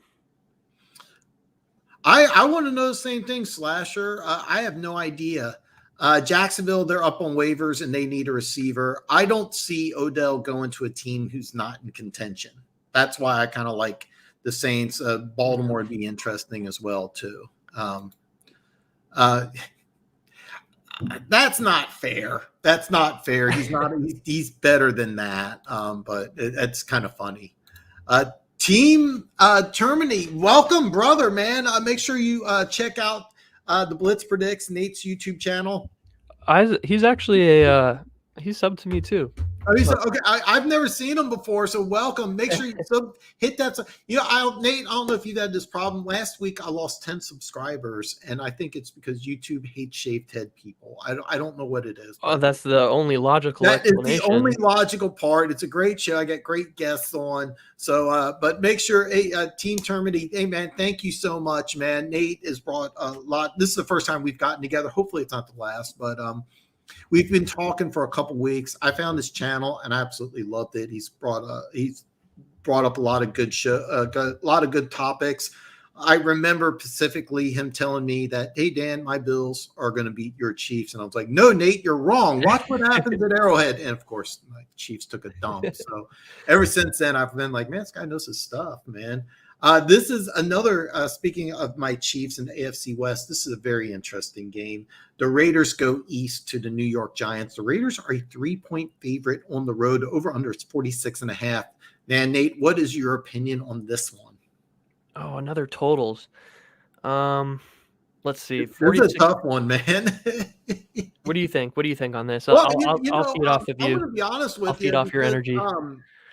There's several players. Cardavius Toney was banged up. He may play. Saquon Barkley might be able to play. New York played pretty well against Kansas City. I was really hoping for a blowout. I was very frustrated when Kansas City didn't put up a 50 on them, but they played a lot. They played a lot better. You combine the Ruggs incident with a West Coast team going to the East Coast for what would be a 1:00 Eastern game, noon. I'm here in Central Time Zone, so it's noon Central Time. But a West Coast team going to the East Coast for an early game with everything that's going on. I'm going to pass because I think the Raiders have a better team than the Giants, but the Giants get healthy. They're playing better. I do like the Giants to cover 3 because I think this could be a game I think the Giants could win outright. That's the way I see it. That's awesome you said that. That makes me feel really good. Because I did that video that I released earlier. It was just like some potential upsets that I can see happening. One of them was the Giants potentially upsetting the Raiders. So, like you said, they kind of have some mental factors that this organization is experiencing that's almost too hard to ignore. The firing of John Gruden, and then obviously they had to release Henry Ruggs for his situation, which is tragic, by the way. Thoughts and prayers out to the woman that died and her family. It's going to be a huge mental burden to overcome for that team.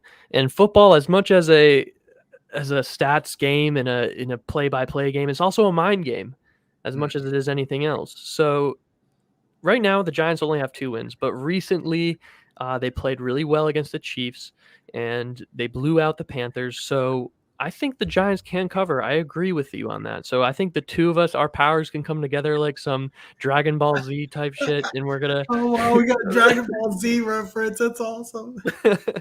I should mention this before, but Nate had a great video, and I admit I didn't have a chance to watch it before I started the show. He had a great video he just released. It was this morning, if I'm correct. Four teams that could be upsets, and I had a feeling the Giants were one of them.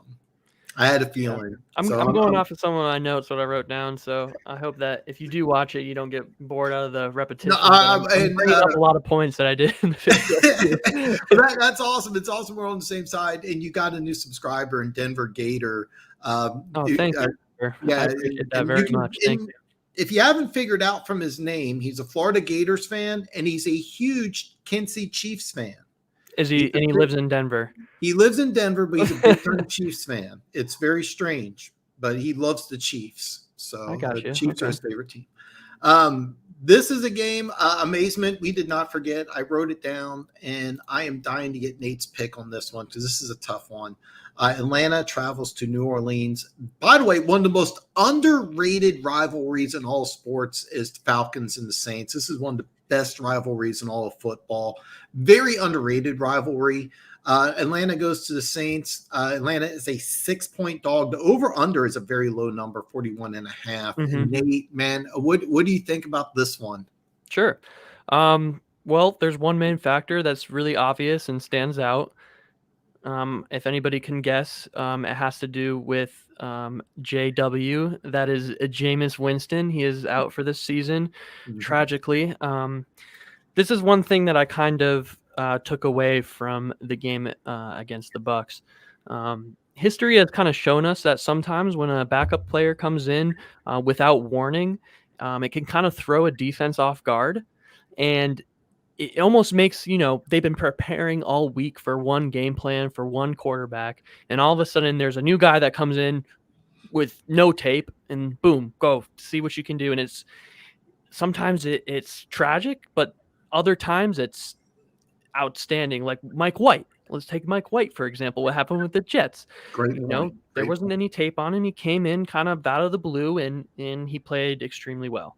And if we don't really know how we would have played, this last game, Thursday night game, but he couldn't play because he got hurt like the first, second, or third drive or something like that. But anyway, I'm getting off topic now. I'm not confident in saying that Trevor Siemian will have another great game.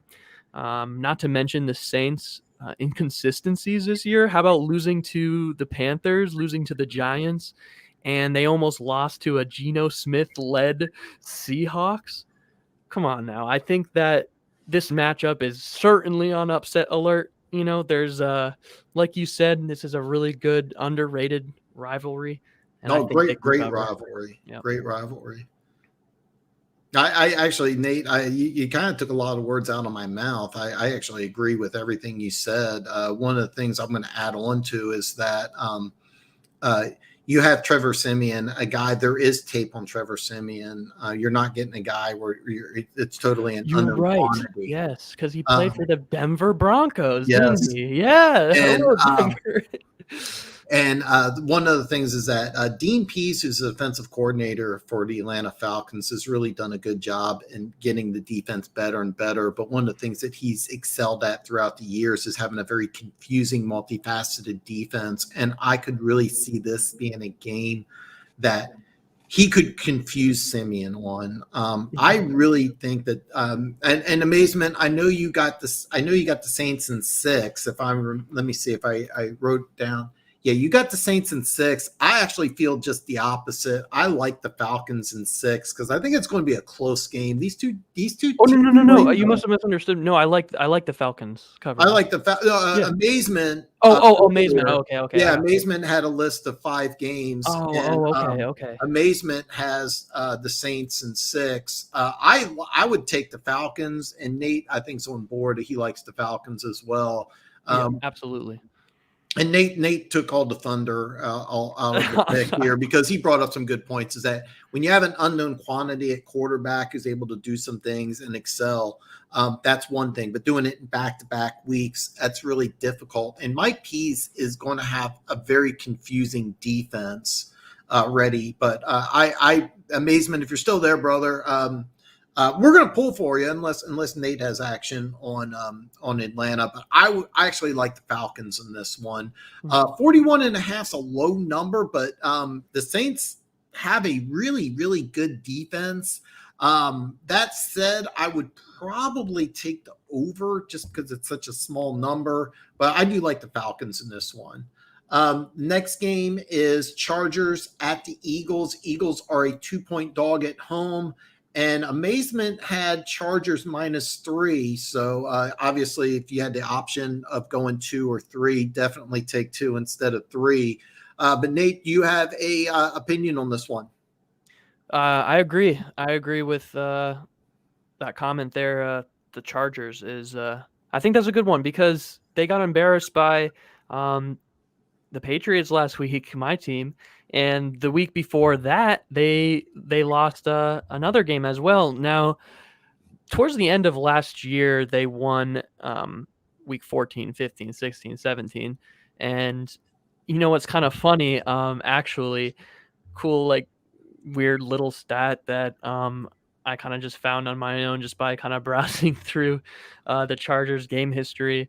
The last time they lost 2 in a row was it was against the Bills and then against New England. Recently, it's been Baltimore and then New England. So maybe history can repeat itself and bounce back from a New England loss. So no, I was kind of thinking, what was the comment? There was a comment in here, Slasher, who's an Eagles fan. He said this. And I 100% agree with you. And the Chargers' weakness is they're running the football, but not having Miles Sanders. If I'm correct, Miles Sanders is not playing in this game, and that's going to be a big deal because if Sanders is out, I would kind of go with the Chargers here. Hey, look, as a Chiefs fan, I would love it if Philly won. I absolutely would love it, and it would help out my Chiefs a lot. But amazement, as far as your pick on Chargers -3, I like that bet. Yeah, and absolutely no disrespect towards the Eagles whatsoever. No, and it's hard to evaluate a team if they blew out the Lions. Do you know what I mean by that? I know exactly what you mean. It's not. It's really when I saw the score, I wasn't thinking, "Wow, the Eagles are good." I'm thinking, "Oh man, the Lions just fell apart." So it's really hard to evaluate. Yeah, I mean, the Eagles almost scored 50 points, and they're still 3-point dogs. So. Yeah, but I will say this. Amazement, if you're still there, brother, you got the Chargers -3. And I'm going to skip the Chiefs one because I got Tennessee Titans logic in the house here. And amazement had the Titans +8. That was his pick. On my bookie, the Titans are +7.5 at the Rams. Nate, do you have a play on this one?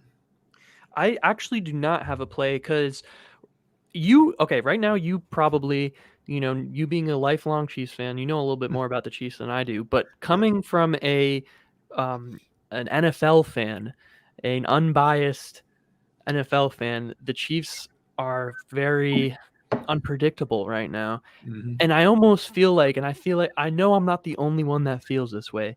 I'm just waiting for this week to come out, and it's just like, that's the Chiefs team we know. That's the Chiefs team we know, and they come out and they win an incredible matchup, like a 45-20 type game or something like that. And Everybody here is wanting the Chiefs to win by at least 30 points this week. Everybody, especially Denver Gator.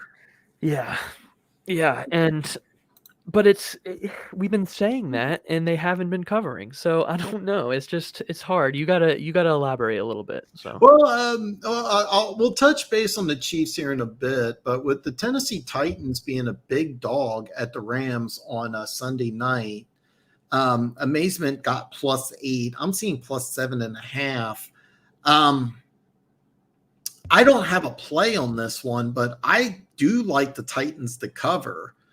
Even though okay. Von Miller will make his debut, I would be shocked if the Rams didn't win this game outright. But 7.5, I think, is way too big of a line, even though you just lost Derrick Henry. But that's Right, that's the elephant in the room. I don't know. I love the fact that they signed Dante Foreman and Adrian Peterson. I thought Yeah, those but I mean, they still played really phenomenal. well without him too. I mean, they finished off Yeah. that game Mhm. without Henry. So I mean, it it's true though. Their offense really and truly runs around Derrick Henry, and how the rest of the season plays out for them is going to be a telling sign of how this Titans organization, and how about Ryan Tannehill? How about Ryan Tannehill? Because he Absolutely. wasn't really anybody on the map until he had, the number one running back in the entire league backing him up.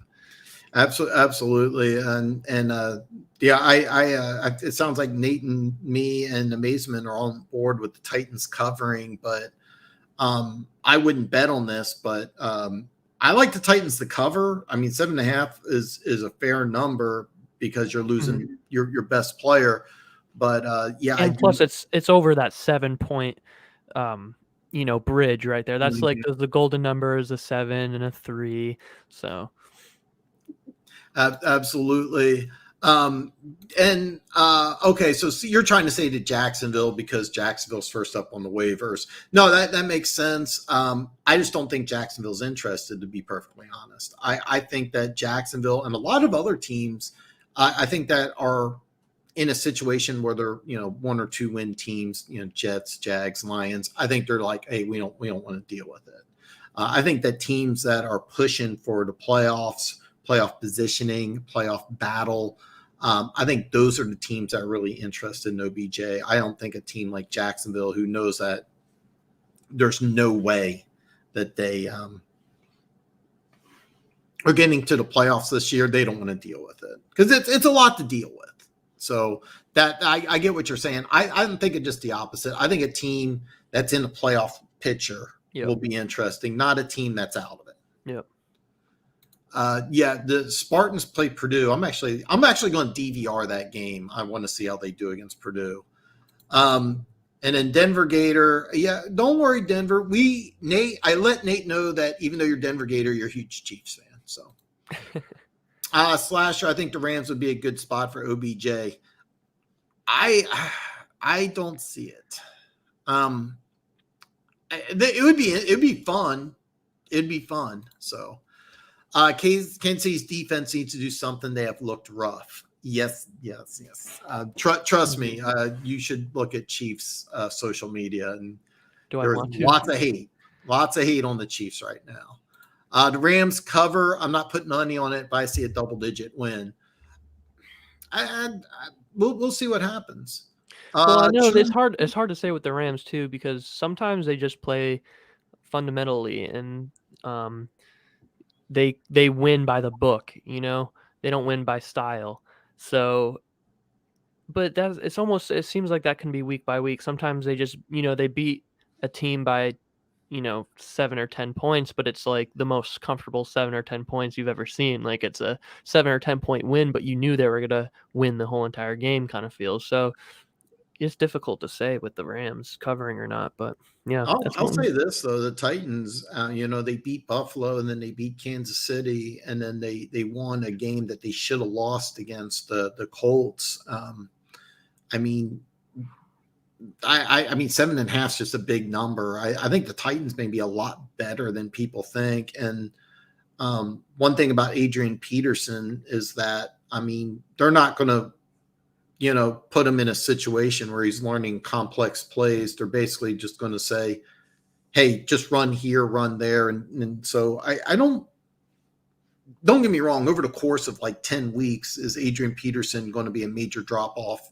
than Derrick Henry? But for this first week, Adrian Peterson, 15, 20 carries is going to get you, 60, 70 yards, a touchdown. He'll be able to move the sticks. And Maybe he's pretty old. I mean, I looked it up. He's 84 years old. So okay, so he's basically as old as Jim Brown. Yeah, but I think for this week, he'll be able to generate enough juice to make the game interesting. I mean, it's going to be a fun game. I'm bypassing it completely. And then the final game on the docket is the game that everybody here is excited about. I'm not going to lie to you. Before Aaron Rodgers was inactive, I was going to take Green Bay +3. I was actually going to bet against my Chiefs. Now, Kansas City is a 7.5-point favorite at home against the Jordan Love-led Packers. Now, I am a Chiefs fan, so I have an unusual opinion. But, Nate, I got to know, somebody not a Chiefs fan who doesn't have a dog in the fight, I got to know, what's your opinion on this one?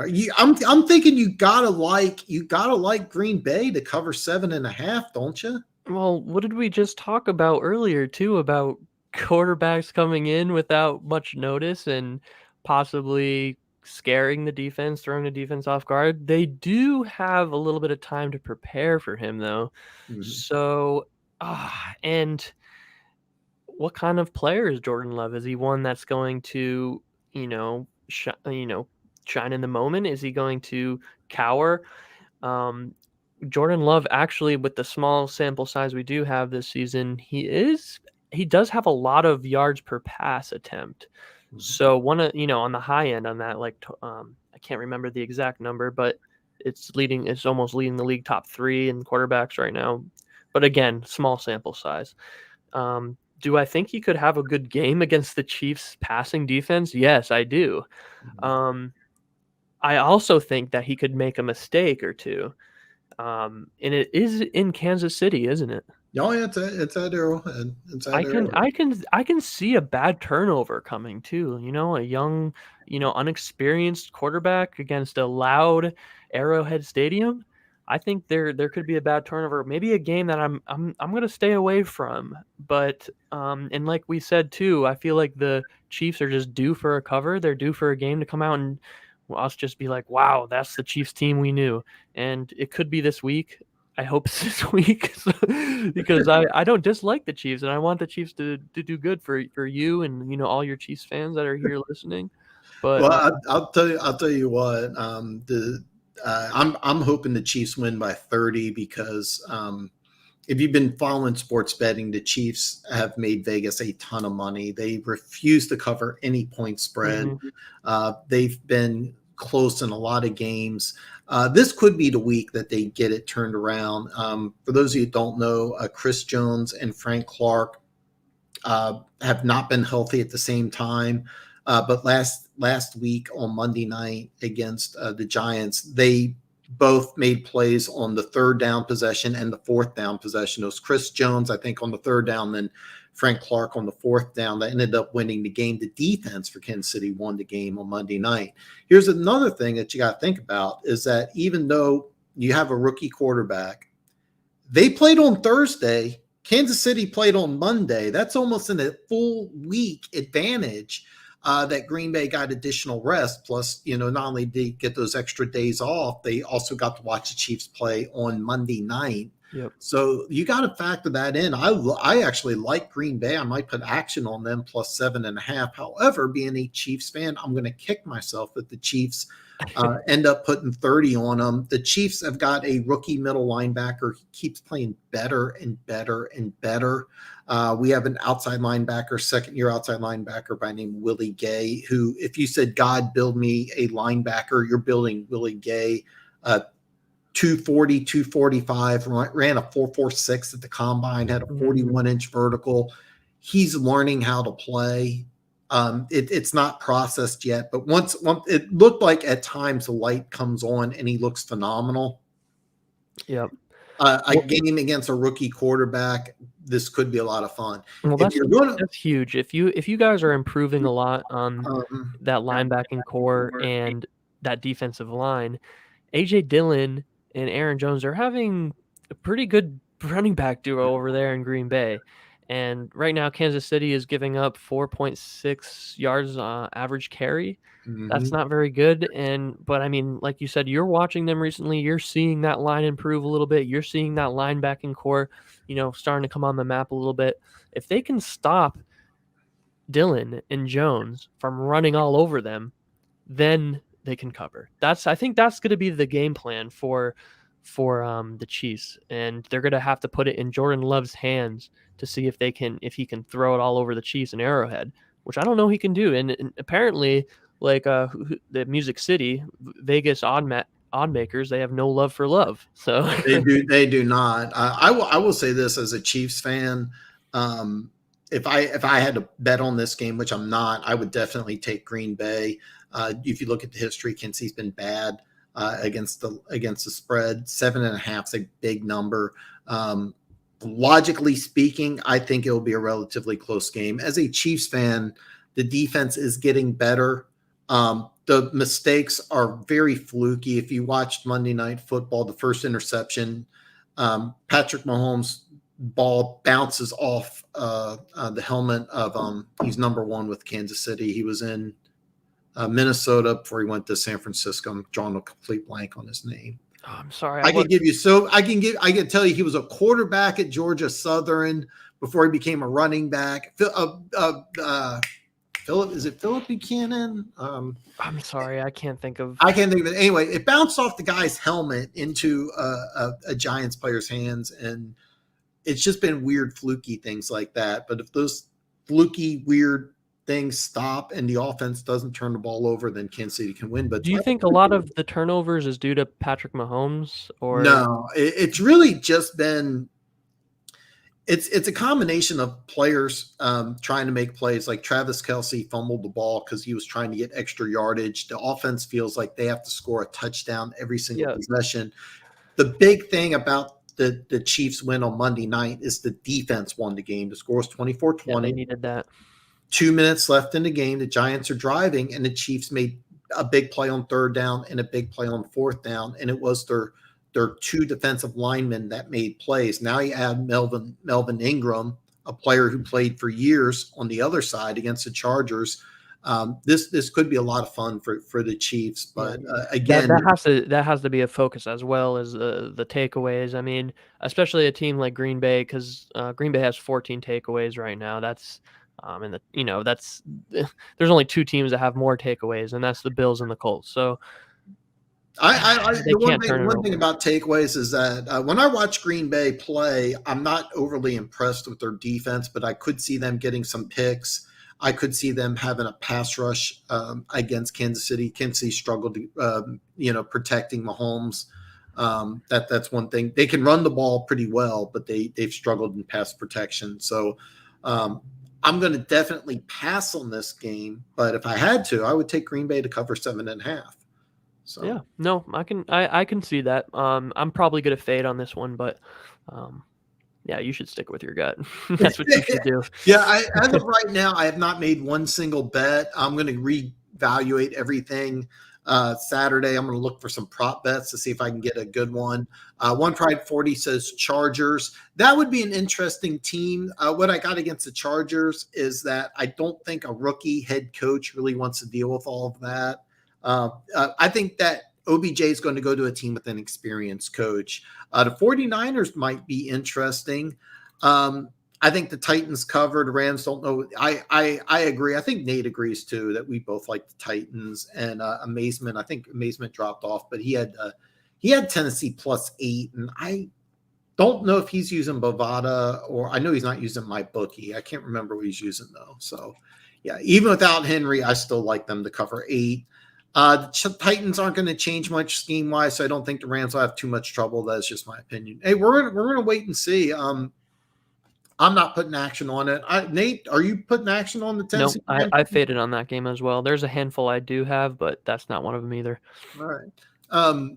Do you want to reveal any? Do you want to give anybody a spoiler before we drop off for the night? Do you want to give anybody a spoiler on a game that you want to go ahead and reveal to anybody, or is it going to be?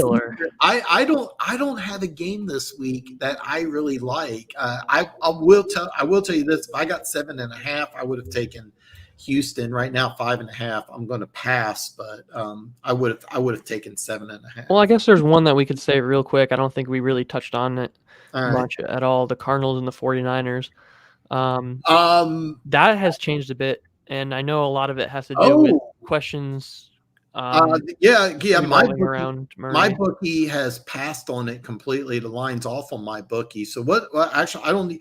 If I remember right, I don't know if you or somebody else sent it to me that the Cardinals, I think, are a 1-point favorite in this one. The Cardinals were 1-point favorite about 3 or 4 days ago, and now they are 1.5 point underdogs. So, wow. The reason for that is, and I was confused. I'm like, why? I mean, the Cardinals are one of the hottest teams in the entire NFL. Oh yeah, do you remember Murray? Kyler Murray getting injured on one of the last plays of the game against the Packers. Do you remember that? Yeah, I remembered, and that actually was actually something. One of my on my Wednesday show, I have Corey. He calls himself the Red Sea. He's a Cardinals fan, giant Chiefs fan as well. But he's a Cardinals fan, and he was sending me stuff about Murray being so-so. And then he just sent this to me earlier today. AJ Green and Demetrius Harris are on the COVID list, along with a couple of their coaches. So they have COVID problem. The Cardinals now, I took another look. The Cardinals are now 1.5 point dogs. So the line is moving not in favor of the Cardinals still. 1.5 point underdogs for the Cardinals. I think, okay, so first of all, there's obviously Kyler Murray. DeAndre Hopkins was also a little bit bruised. His hamstring is still bothering him. And then obviously they don't have J.J. Watt anymore. So they've kind of been hit pretty hard recently. I think this is kind of why the line is moving the way it is. But hey, it's kind of hard to pass up on an underdog Cardinals team right now. I agree. My bookie actually took it completely off. That's the reason why we didn't touch base on it. Okay. So you like Arizona in this game? I don't like it. I don't love it. It's there, and it's there to think about. I'm gonna have to sleep on it. All right. And it's a lot has to come down on the status of Kyler Murray, obviously. Fair. Let me ask you this: if Kyler Murray plays, yes, it's at San Francisco, hands down. Okay, you're taking. Okay, is there a game that you bet on this week that you want to give to viewers? My favorite one. Yes. My favorite spread. Yes. Let's hear it. All right. Let me take a quick look at my notes. All right. You're getting the good stuff here because the Blitz Predicts does have a Patreon page. Definitely subscribe to his YouTube channel. He does a lot of cool stuff that I need to steal from. He does a awesome predictions video every week, and he does the actual score, and he does it really cool NFL music. I got a flag from YouTube. I used to have the old school Monday Night Football music. I'm showing my age a little bit, but the old school, the dun dun dun dun. And anyway, I used to have it playing in the background, and I had it for like a few videos, and YouTube gave me the strike. But you have that cool music playing that I kind of want to steal from myself. It's real quick and simple. I kind of do it almost more for myself too. I like to keep track of how I'm doing throughout the year, and then kind of tally up my prediction record at the end of the year. But my favorite spread, I got to be a homer and go with the Patriots. All right. And what now you use Bovada. That's correct. Yeah. I got the Patriots. You got the Patriots at 2.5. Right now the Patriots are at 3.5. What is Bovada?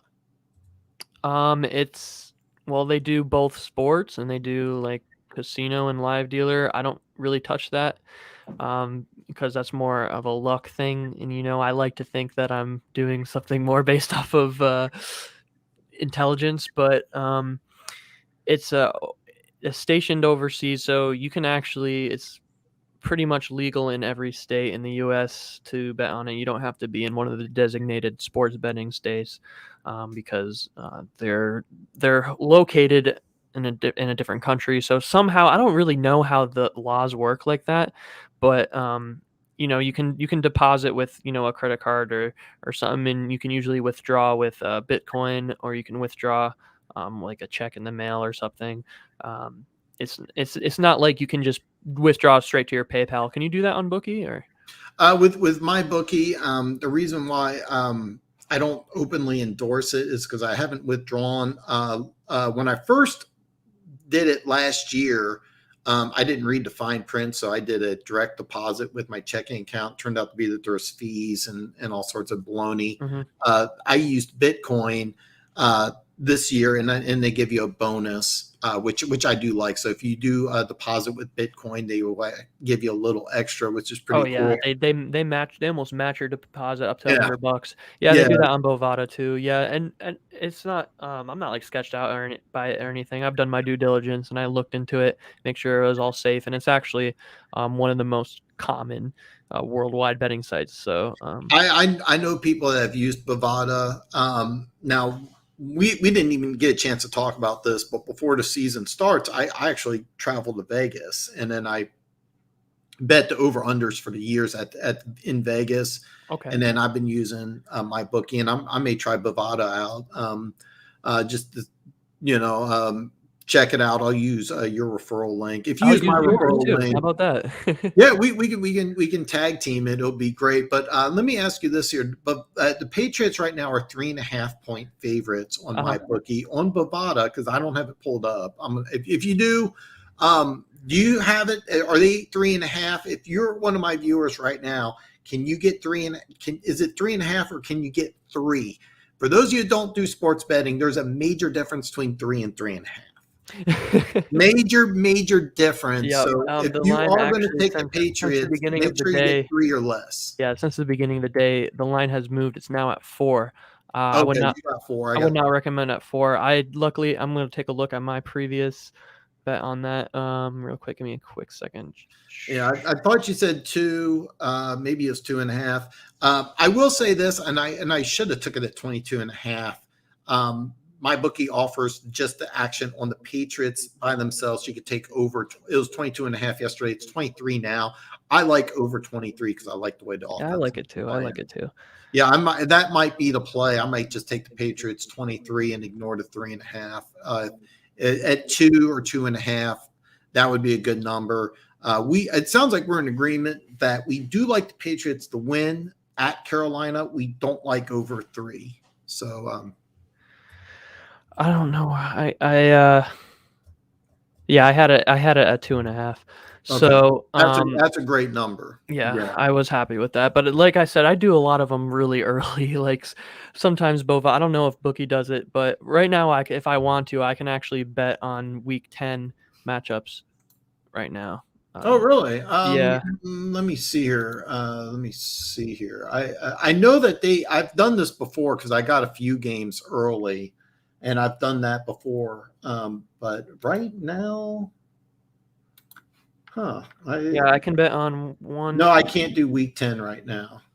I could have sworn I've been able to do that in the past, and that's kind of another thing that. Yeah, no, Bovada is really good. It's like really user friendly, I'd say, and it's just really simple setup.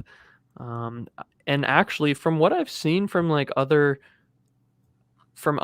bookies, it's their odds are really good. Like I think they have the best odds. Like I've compared it to Fox Bet Okay. and stuff, and I've from at least from what I've seen, I like their odds a lot better. All right. I've been okay with my bookie, but I can't vouch because I haven't tried to withdraw funds Oh, yet. it won't be. I mean, like it won't be a problem. They're not gonna scam you or anything if that's what you're worried about. No, no. I want to make sure I actually do it before I openly endorse it and anybody else. But I do have a referral link on the description page. So if you do want to go to my bookie, use the referral link. Check it out. I'm probably going to go to your channel. I think you have a Bovada link. I know you sent me one via Right. Instagram. I might just play around, put like 100 or 200 in Bovada. Yeah, yeah, something real small. Yeah, because if I find a game and I that's another thing. We didn't really touch base on that, but because I just wanted to go through the games and get everybody's opinion. But just going forward, if there's a game I like and I get better odds on Bovada, definitely want to take the best odds available. Before we drop off, I know Denver Gators said so, but listen, everybody, the link is in the description for the Blitz Predicts. Please go over to his channel, hit that subscribe button. He has a lot of things on his channel that I really like. I'm going to steal the music. I'm actually going to do that in the next couple of weeks. I like that. Like I said, I got a warning with YouTube when I did old Monday Night's football music, even though I put like everything in the description where I got it from. Oh yeah, no, it's if you're concerned about that, the only thing is you just can't get monetized from it. So basically, yeah, I got like a warning, so I was like, all right, I'll take it down. like a warning? What do you mean Yeah, by that? Like, they sent me a warning. We'll talk about it. okay, yeah. That's another that's another discussion. But I'm going to get these two comments and then Sure. we'll wrap up. Don't forget, everybody, give me a thumbs up. Drop a comment below. Please subscribe to the Blitz Predicts. It's Nate. Thank you so much for coming on, man. I really appreciate it. I'm just going to get these two comments out of the way and then we'll wrap up. And if anybody's got a last minute comment, Nate, do you have anything before we wrap up for tonight? No, go right ahead. Wrap it up. All right. I'll outro myself when we're done. All right, sounds good here. Funk says Love comes in, lights it up, and everybody move in from Rodgers, but just for 1 week, then I'll fall back down. But Funk's on board with the Chiefs winning big by 30. Funk's not only is Funk a Lions fan, he's a Raiders fan. So I'm fully aware you want the. Actually, being a Lions fan, you want Kansas City to win, don't you, Funk? I have a hard time picturing you're cheering for Green Bay. And then what makes the Chiefs great is what is their weaknesses, those high-risk plays and home run plays. I think the Chiefs play well. It's a law of averages. It's going to be interesting. They need to play well. They've given up so many turnovers, and Green Bay is really good at creating turnovers. Bottom line, Kansas City doesn't turn over the ball. If Kansas City wins a turnover battle, they're going to win this game big.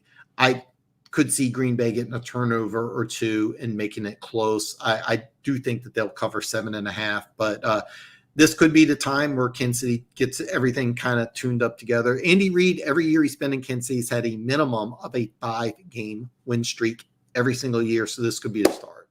So hopefully Music City Guy Kansas City gets it turned around this week, or else I'll be very angry on my Wednesday show.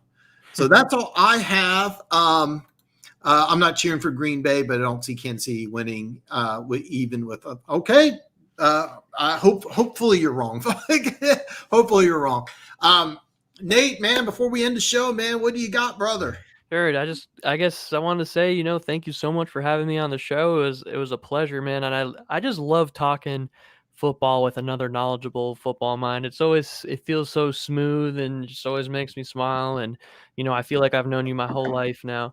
And basically on Sunday, like I told you, I'm going to be going to that Patriots and Panthers game. And I don't really have a rhythm with my channel. Sometimes I kind of just post some fun videos, random stuff. I know you have a real good rhythm with the videos you post, but on this Sunday, I'm gonna hold my phone up. I'm gonna do a live pregame show right in front of the that's gonna Panther be awesome. Stadium, and I'm gonna be walking around. Are you gonna be decked out like Patriots face paint in Carolina? Oh It's actually no, I'll Charlotte. just have I have a Mac Jones jersey, and I got a Patriots beanie. I'm sure I'm gonna be wearing those because it's gonna be a little bit chilly actually. But I'm gonna probably, like last time I was in Charlotte earlier this year, when they faced the Saints, I actually made a little video out of it. If you wanted to, it's on my channel. You can. It's like I asked I asked Panthers and Saints fans to predict the score, and I did a whole collage movie video out of that, of everybody predicting the score, and I tallied it up on the screen and stuff. It was really fun. It was like super interactive with people, and Oh, I was man. able to kind of like advertise my channel a little bit. But I'm just gonna go live on Sunday, and I'm gonna be walking up to some Patriots fans and be like, "Hey, how's it going, buddy? You know, what do you think the score is Oh, gonna that be or sounds something?" awesome. So, They didn't join the show, but I do got a couple Panthers fans. Dustin actually hasn't been on for the last week or two. I think he checks out the show afterwards. But he was kind of a mainstream for the first couple of weeks of the season. But none of my Panthers fans joined today's show. Unfortunately, it would have been nice to get some trash talk. But I think you're gonna have a lot of fun. I think it's gonna be a great game. I'm actually looking forward to that along with the rest of them. if So you're not working or something, maybe you could hop on the live, say hi or something. I might do that. Normally, what I do when I watch footballs, I DVR everything, and I bounce around. So what I do is I usually shut my phone off Sunday right around when the games start, and then I watch. I have kind of a weird system. I watch the red zone and whatever two games are on live in the area. Okay. And then the Chiefs play at 3. So then I watch the red zone in the Chiefs game. I'm watching football with me is absolutely insane because I bounce around constantly. I stay on like every game for like just 5 to 10 minutes, and I bounce to another game. So I try to watch as much as possible. Okay, and then also watch the red zone. I usually watch all 6 or 7 hours of the red zone. Try to watch everything. That way I can get kind of a good feel on all 32 teams. So excellent. On that note here, look, we're going to end up the show. Don't forget, give me a thumbs up, drop a comment below, subscribe to the Blitz Predicts. It's a great channel. Nate, thank you so much for joining me, man. You're welcome. Thank you for having me. Hey, man, please feel free to join on again. Hopefully you'll come back because I had a blast. 2 hours. Let's go. I know. I mean, seriously, we could probably talk football for another hour. We could talk running backs. We could all sorts of stuff, but we'll end the show. Everybody have a good weekend. I'll be back Wednesday. Don't forget to subscribe to the Blitz Predicts, and I'll see everybody back on Wednesday, hopefully after a Chiefs win.